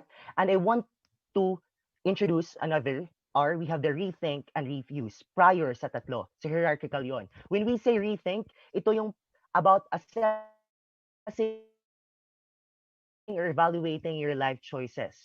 Bibilhin kailangan ko or gusto ko lang? Bibilhin ko ba ito at eventually itatapon ko lang din, kagaya ng pag-inom ng tubig sa plastic bottle? Diba? If you can actually have a tumbler, so makakatipid ka na, hindi ka pa nagtatapon ng basura. And also, rethink ay patungkol siya sa pag-iisip sa mga bagay-bagay na bibilhin mo. Kung iisipan natin is yung effectivity, durability, at mga specifications niya. However, sa rethink, ini-encourage ang lahat na pag-isipan kung if bibilhin mo ang isang bagay, anong dami kaya ng basura, ang ilang dapat sa specifications tayo tumitingin, kundi sa basura na madadala natin sa ating bahay. Also, we have refuse. Ito yung hindi pagtanggap sa mga bagay na maaring makapagdudulot ng basura. Kagaya ng if kumakain ka sa restaurant or sa mga cafes at nagsiserve ng straw, you can actually say no to straw kasi pwede ka namang directly uminom sa baso or sa lalagyan. And refuse ay patungkol din sa pag may mga taong nagbibigay sa'yo ng mga gamit, you can actually say it na pwede bang i-convert na lang into cash para mabili mo sa mga bagay na mas mahalaga, or you can actually convert it into food or donate it to other people na nangangailangan. Again, always remember, Rethink, evaluate, or assess your life choices. Second, refuse, say no to things na maaring makapagdadala ng basura. Reduce. Ang reduce ay yung iniisip mo ang mga alternative ways paano ka basura lalabas mo every day. We have reuse, patuloy na gamitin ang mga bagay para hindi ka pa ulit-ulit or hindi ka maramihan ang iyong inilalabas na basura. And recycle, if may basura ka na at hand, find ways na magamit mo pa siya. In managing our waste, we can also adopt zero waste lifestyle. It's about conditioning our mind also na bibili ka ng mga bagay na essential lamang. If gusto nyong makalearn again ng zero waste lifestyle, you can actually browse sa internet or sa YouTube. There are actually a lot of people practicing zero waste lifestyle. Now, let's proceed to impacting change. Di ba kanina sinabi natin na we need systemic, corporate, and governmental changes. And at first, we should practice individual change. However, hindi natin ma-achieve ang systemic change if tayo-tayo lang din ang gumagawa ng mga pagbabago. We have to influence other people. That is why mahalaga na turuan or educate natin ang ibang tao. Now, let's have the ways on how to impact change. First, if you will pursue advocacy about waste management or kahit ano pang mga bagay ang gusto mong i-pursue, we should first define our intent. Defining intent it's about asking yourself why you are doing something. Bakit gusto mong i-influence ng ibang tao? What will you have in return? Will it gives you fulfillment, satisfaction, or anything that you expect to have? It's in knowing your why that you will know your way. Because if you know your why and where you are heading to, then you will never get lost. There may be challenges along the way. Your why will always be the ones to remind you to keep on moving forward. So mahalaga na we have to define our intent. Bakit natin ginagawa ang bagay na ito? Dahil gusto ko lang, dahil nasasayahan ako, or dahil gusto kong i-educate ang ibang tao. Next, we have to educate ourselves or educate yourself. Research and have the leverage sa mga resources to educate ourselves, to learn about things that you are interested to. This is for you to be able to share and educate others as well. Always have the love and passion for learning because you cannot teach what you do not know as well as you cannot give what we do not have. Also, when someone will question you, then you will never be stifled or shaken because you know what you are doing or saying. Next, we have believe that you can.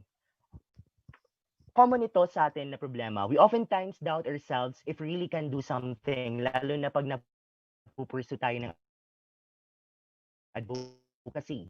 The fear and anxiety sometimes that we do not have. I am not a biologist, I'm not an environmentalist, I'm not someone in authority na kayang magsalita sa isang bagay. I don't have enough resources to carry out plans. And the worry list goes on.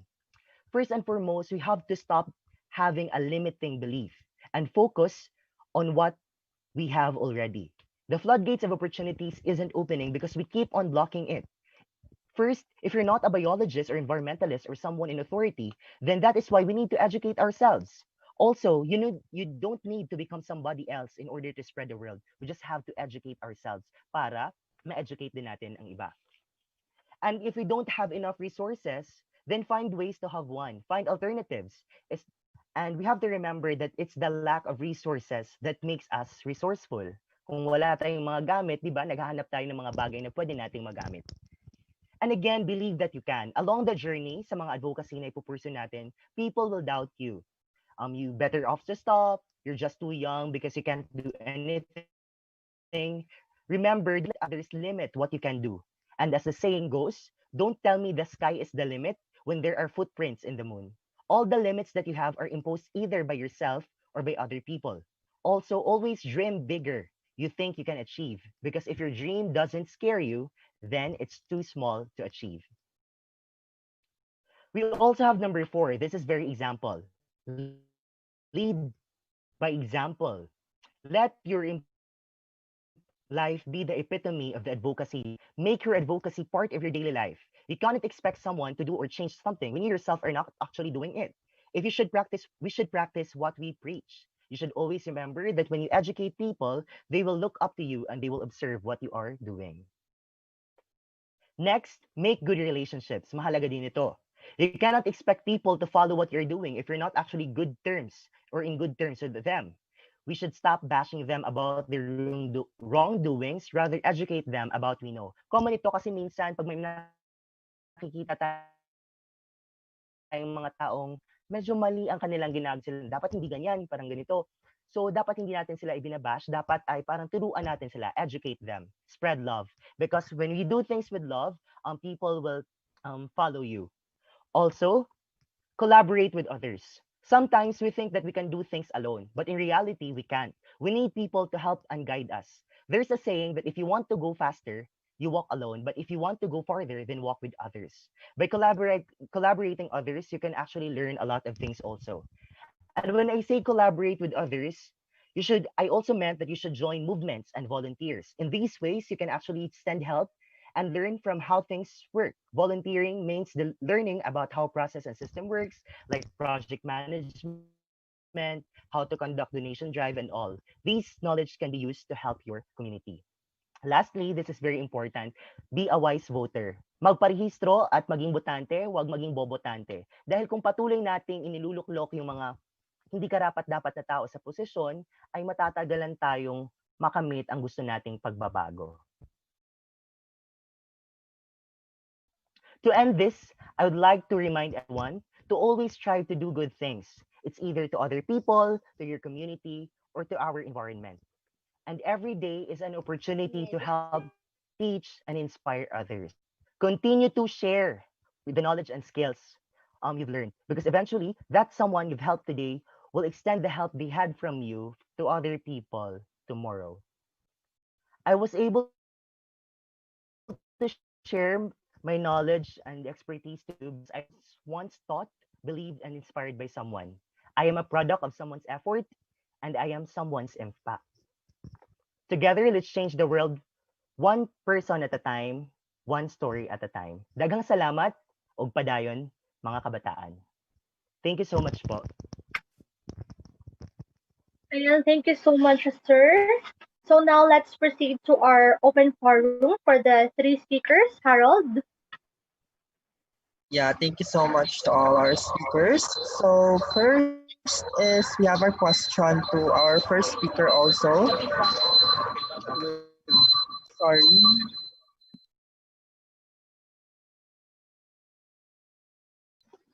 Okay. Hello, is it okay now? Yvette? Yeah. Okay. So here's the question to Mr. Algo. What's your stand with regards to WTE or waste to energy?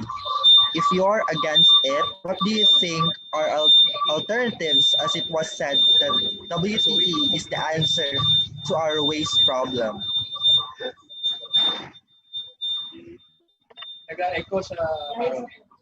Sorry.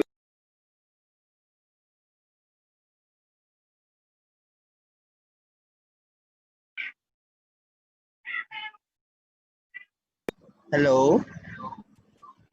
Is it okay now? Sorry, I was on mute. I didn't know that. Anyway, We're gonna repeat, sir. no, it's fine. I heard the question. It's just I was on mute. Anyway, waste to energy. It's a very sensitive topic because there are different sides to this particular issue. Before I give my personal opinion, of course, I'd like to highlight that there is no such thing as a perfect solution because every solution has strengths and weaknesses. So I will answer this question in the context of whether or not waste to energy fits into the mold of the diversity of solutions that we need to address the various climate and environment related problems that we are dealing with. One of the problems with waste to energy that is currently being faced is that it of the incineration aspect. And until now, incineration is still prohibited under the Clean Air Act of 1999. And furthermore, there are some arguments that waste to energy actually does not resolve the root cause of the waste problem that we're dealing with. It's almost like a cop out of a solution. And at least, and again, this is only my opinion. It does not necessarily represent anybody else's opinion. As I was saying, it does not necessarily address the problem, that the root cause of the waste problem that we're having, and that's overconsumption. By giving us some kind of almost a cop out for just producing waste, tons of waste that easily could be avoided and be reused into something else. And I think that there are more efficient uses for the waste that would otherwise just be burned, and then we can never recover that material after being burned. And I think there is more economic value, there's certainly more environmental value, and in the long run it would really help build the culture and the attitudes of future generations by being truly environment friendly, and that is by avoiding overconsumption, which leads to generation of waste. Now, we're talking about, of course, the main purpose of waste to energy, which is, of course, to produce energy. Our country has tremendous potential for renewable energy that remains untapped. So before we go into waste to energy, which, at least for my opinion, is more of a last resort solution, why don't we explore more solar, wind, even tidal energy for that matter, considering that we are an archipelago?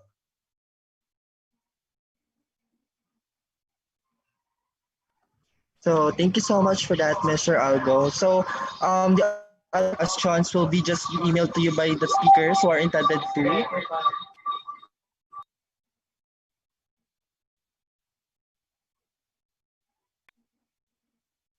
They Hello. were good. Yeah. Please, Yvette. Thank you. Okay, thank you so much to our speakers. Let's now proceed to Kuya Mar to announce the winners of infographic design. Yes, hello once again, everyone, and thank you for our speakers for the very rich and nakakagutom na presentation, no, with all the photos from Jaya and all the information from John and Alexis. So in this part, we will be announcing the winners for the infographic making contest. Are we ready for our infographic making? Yes.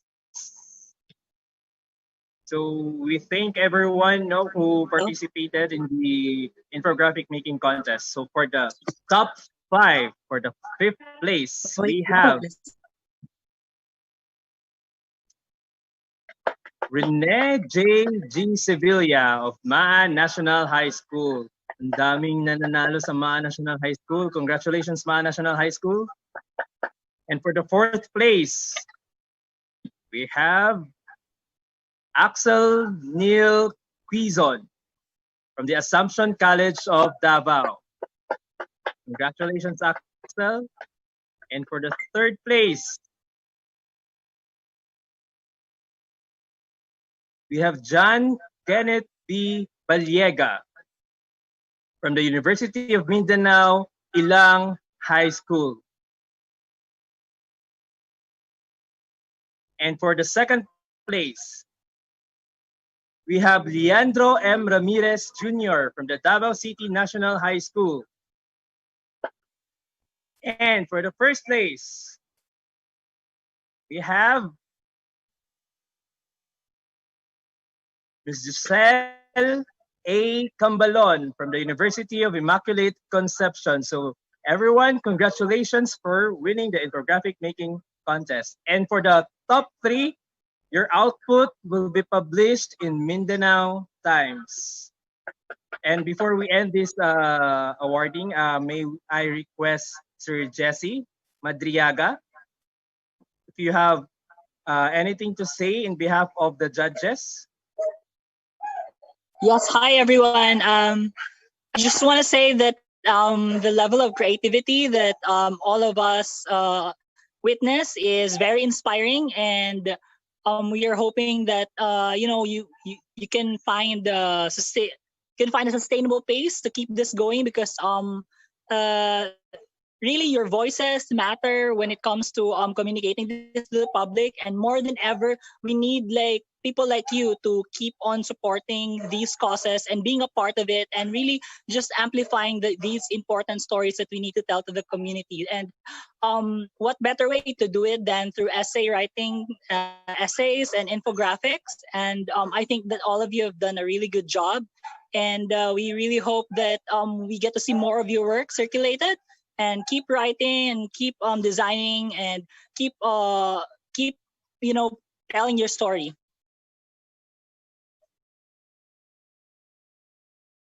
Thank you, Okay, thank you Sir so much, Jesse. sir. Go, Yvette.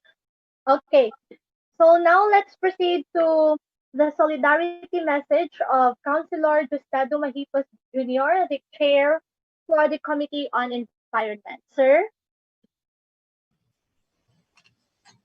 Hi. Nagutom ako doon sa sa love you, sir. puro pagkain. Anyway, good afternoon, ladies and gentlemen. To Ma'am Chinky, to you, Yvette, maayong hapon, to our other speakers, to all of IDIS, to our participants, good afternoon. I thought this will just be a local thing, sa Davao City lang, but I'm surprised that we have some people joining us from other regions. So, hi, nice to hear from you guys. But please allow me to congratulate everybody, especially the IDIS, the organizers of this webinar, because once again, you have engaged the community as we celebrate the World Environment Month, despite the challenges brought about by the COVID situation. I think this is the second webinar that I have been invited, and I was able to luckily attend. But I am very happy because we are focusing on the youth. This endeavor seeks to inspire our youth to care for the environment. And we are trying to raise the awareness level so that they will know the current situation that we are in. This is important because not everybody feels this sense of urgency in fighting for the environment. But I know for a fact that we are currently at a crossroads. It's either we act today or we prepare for doom in the future. It is good that calls to action such as this is promoting inclusivity of all generations. Meaning, before I am always used to hearing my seniors fighting for the environment, then my contemporaries. And now I am very happy that we have engaged the youth.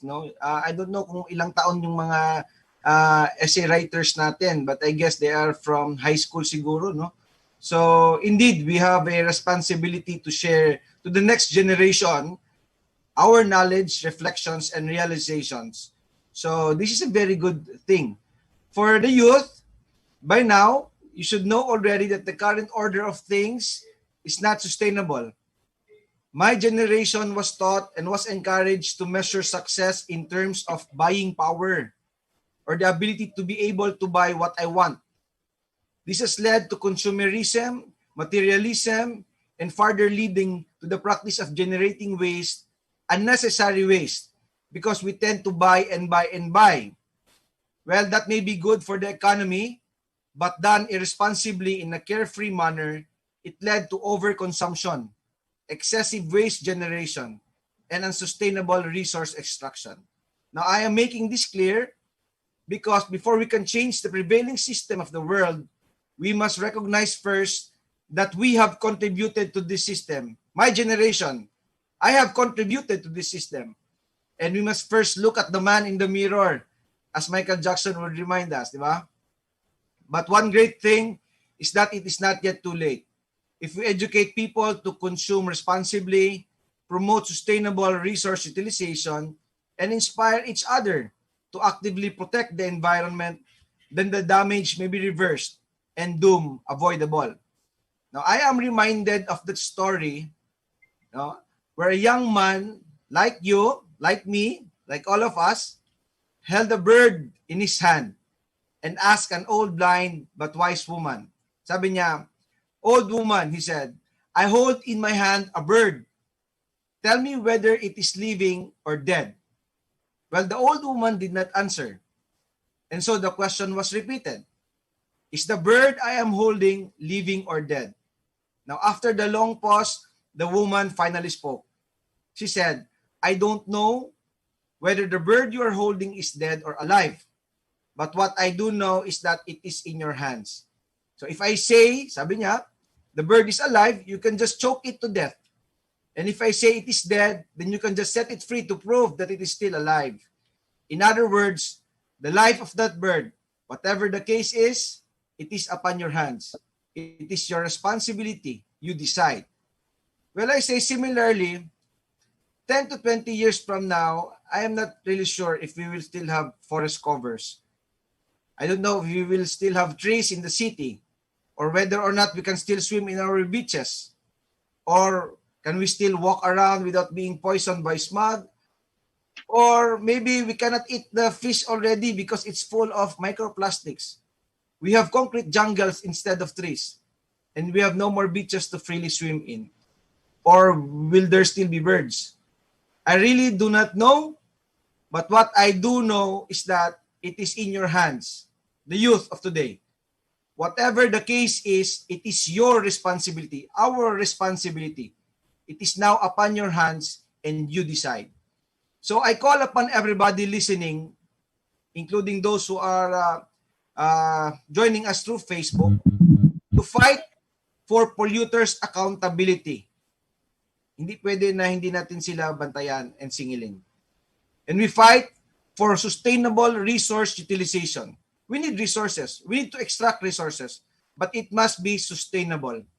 And we must promote responsible consumption. Ito yung message kanina ng speaker natin. We cannot just overconsume and create excessive waste. We even throw away things we buy and we did not even use it. So we must protect the environment as the people before us fought for what we still enjoy today. And together, in solidarity, let us also fight for the people of tomorrow. Because protection of this earth is indeed an intergenerational responsibility. And it is now upon our hands. So thank you, everybody, for inviting me. And I hope everybody will be called into action. Let us do this together. Thank you and good day to all. Thank you, Counselor, for that very nice message. So to formally close our event or our program, let's have Attorney Jesus Villardo III, the Dean of Law of University of Southeastern Philippines, for his closing remarks. Hello. Good evening naman siguro. Di pa tayo. Good afternoon, everyone. Good afternoon, Counselor. Good afternoon, participants. Ma'am Chinky, thank you very much for having me. And what a way to celebrate the Environment Month, right? With all the speakers, the various perspectives that were presented earlier, there were so many things that I feel were underscored several times. And in fact, Councilor Mahipos even mentioned it, no? The sense of responsibility of this generation and the generations to come. There is a very novel case, which in fact started a very good culture in the legal profession that started in the Philippines. And for a change, only in the Philippines, no? It started in the Philippines. And that's the case of Oposa versus Factoran. Well, the complete citation is GR number 101083, July 30, 1993, which actually talks about what Councilor Mahipos has just mentioned as the last concept, no? Intergenerational responsibility. And paraphrasing now the Supreme Court, it actually said in that case that the earth, our common home, quoting Laudato Si, several years after, does not belong, no, to, or we did not inherit the earth from our forefathers. We in fact borrowed it from the future generation. That means your children, our children, and the children of your children's children. And thus, the current generation, we are not in any position to dissipate, to ravage it, but we are, or we have the responsibility to take care of the environment so that the future generation will have their own environment to talk about and to cherish. All right? I am very much overwhelmed, not only because of the food that were presented earlier. We kept on, that must have stick a lot, no, sa atong mga sa utak natin. And thank you very much, Maria Jaya, for that. I took several notes, in fact, no, here of the main topics, but most of it were personal sharings. No, Ma'am Monique Acosta's, I would say, bike to work campaign. That's very nice. Although I am a walking person, I walk a lot, and that's also more environment friendly. In fact, if that's feasible, John Leo's Go Green campaign, an integral ecology concept. Maria Jaya's envi-friendly lifestyle and food choices. The list of to-do shared by Agustin Paulo and Alexis Sebute, no, which also again talks about the sense of responsibility and walking the talk. And another concept, I think, which is also highlighted tonight or this afternoon, is in fact the whole point of human rights, no? The right to a healthful ecology. And as it is stated in the Constitution, your rights are not absolute. No? You also have to have the sense of duty that goes with it. It's like a coin, no? One coin with with two sides. One is a side of rights, and the other side is a side of responsibility. And with all this, thank you very much, IBIS, for this platform and for gathering us all virtually this afternoon to discuss very important topic. According to OPOSA, again, it is a very primordial concern talking about the environment, because we are not talking about anything else but the main survival of our species. Yeah, the human species, and thus it is everybody's responsibility. Okay, so having said that, let me just have a very quick campaign, if I may be allowed, Ma'am Chinke. I know we are overshooting the time. The School of Law of the University of Southeastern Philippines is 1 year old, and for those who would like to enroll, we are open until today for our 2020-2021 calendar year. And for those who want to really double into environmental law, we are offering programs here that will enhance that opportunity. All right. Thank you very much, and kudos to EDIS. Good night.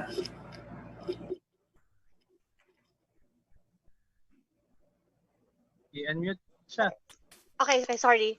Thank you so much, sir. Thank you so much to all our resource speakers. Thank you to our participants, to the winners of our essay writing competition and infographic. Congratulations. Thank you so much, guys. See you sa next webinar.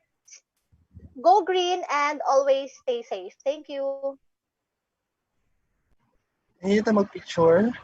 Ay, mag-picture pa di. Ay, sige, picture daw. Class picture before we end the event. Okay. Gusto ko sa kong line, no? Pero sige, go. Now, Tayo na akong line. So, can we please turn on our videos, our camera, and smile for like 30 seconds? No, for 10 seconds. The certificates po, we will email it to you po, together with the evaluation form. Okay.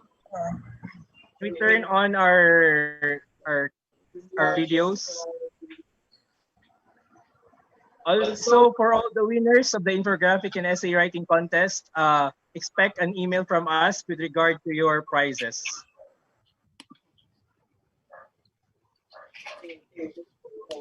One, two, three.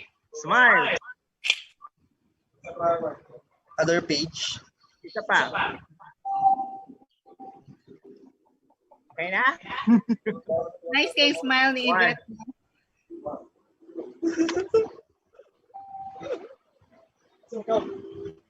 One, two, three, go. Okay. So much. Thank you, everyone. Thank you for your participation and for staying with us. Cheers. Thank you all. Salamat. Thank you. Thank you very much. Stay safe, guys. Thank you din.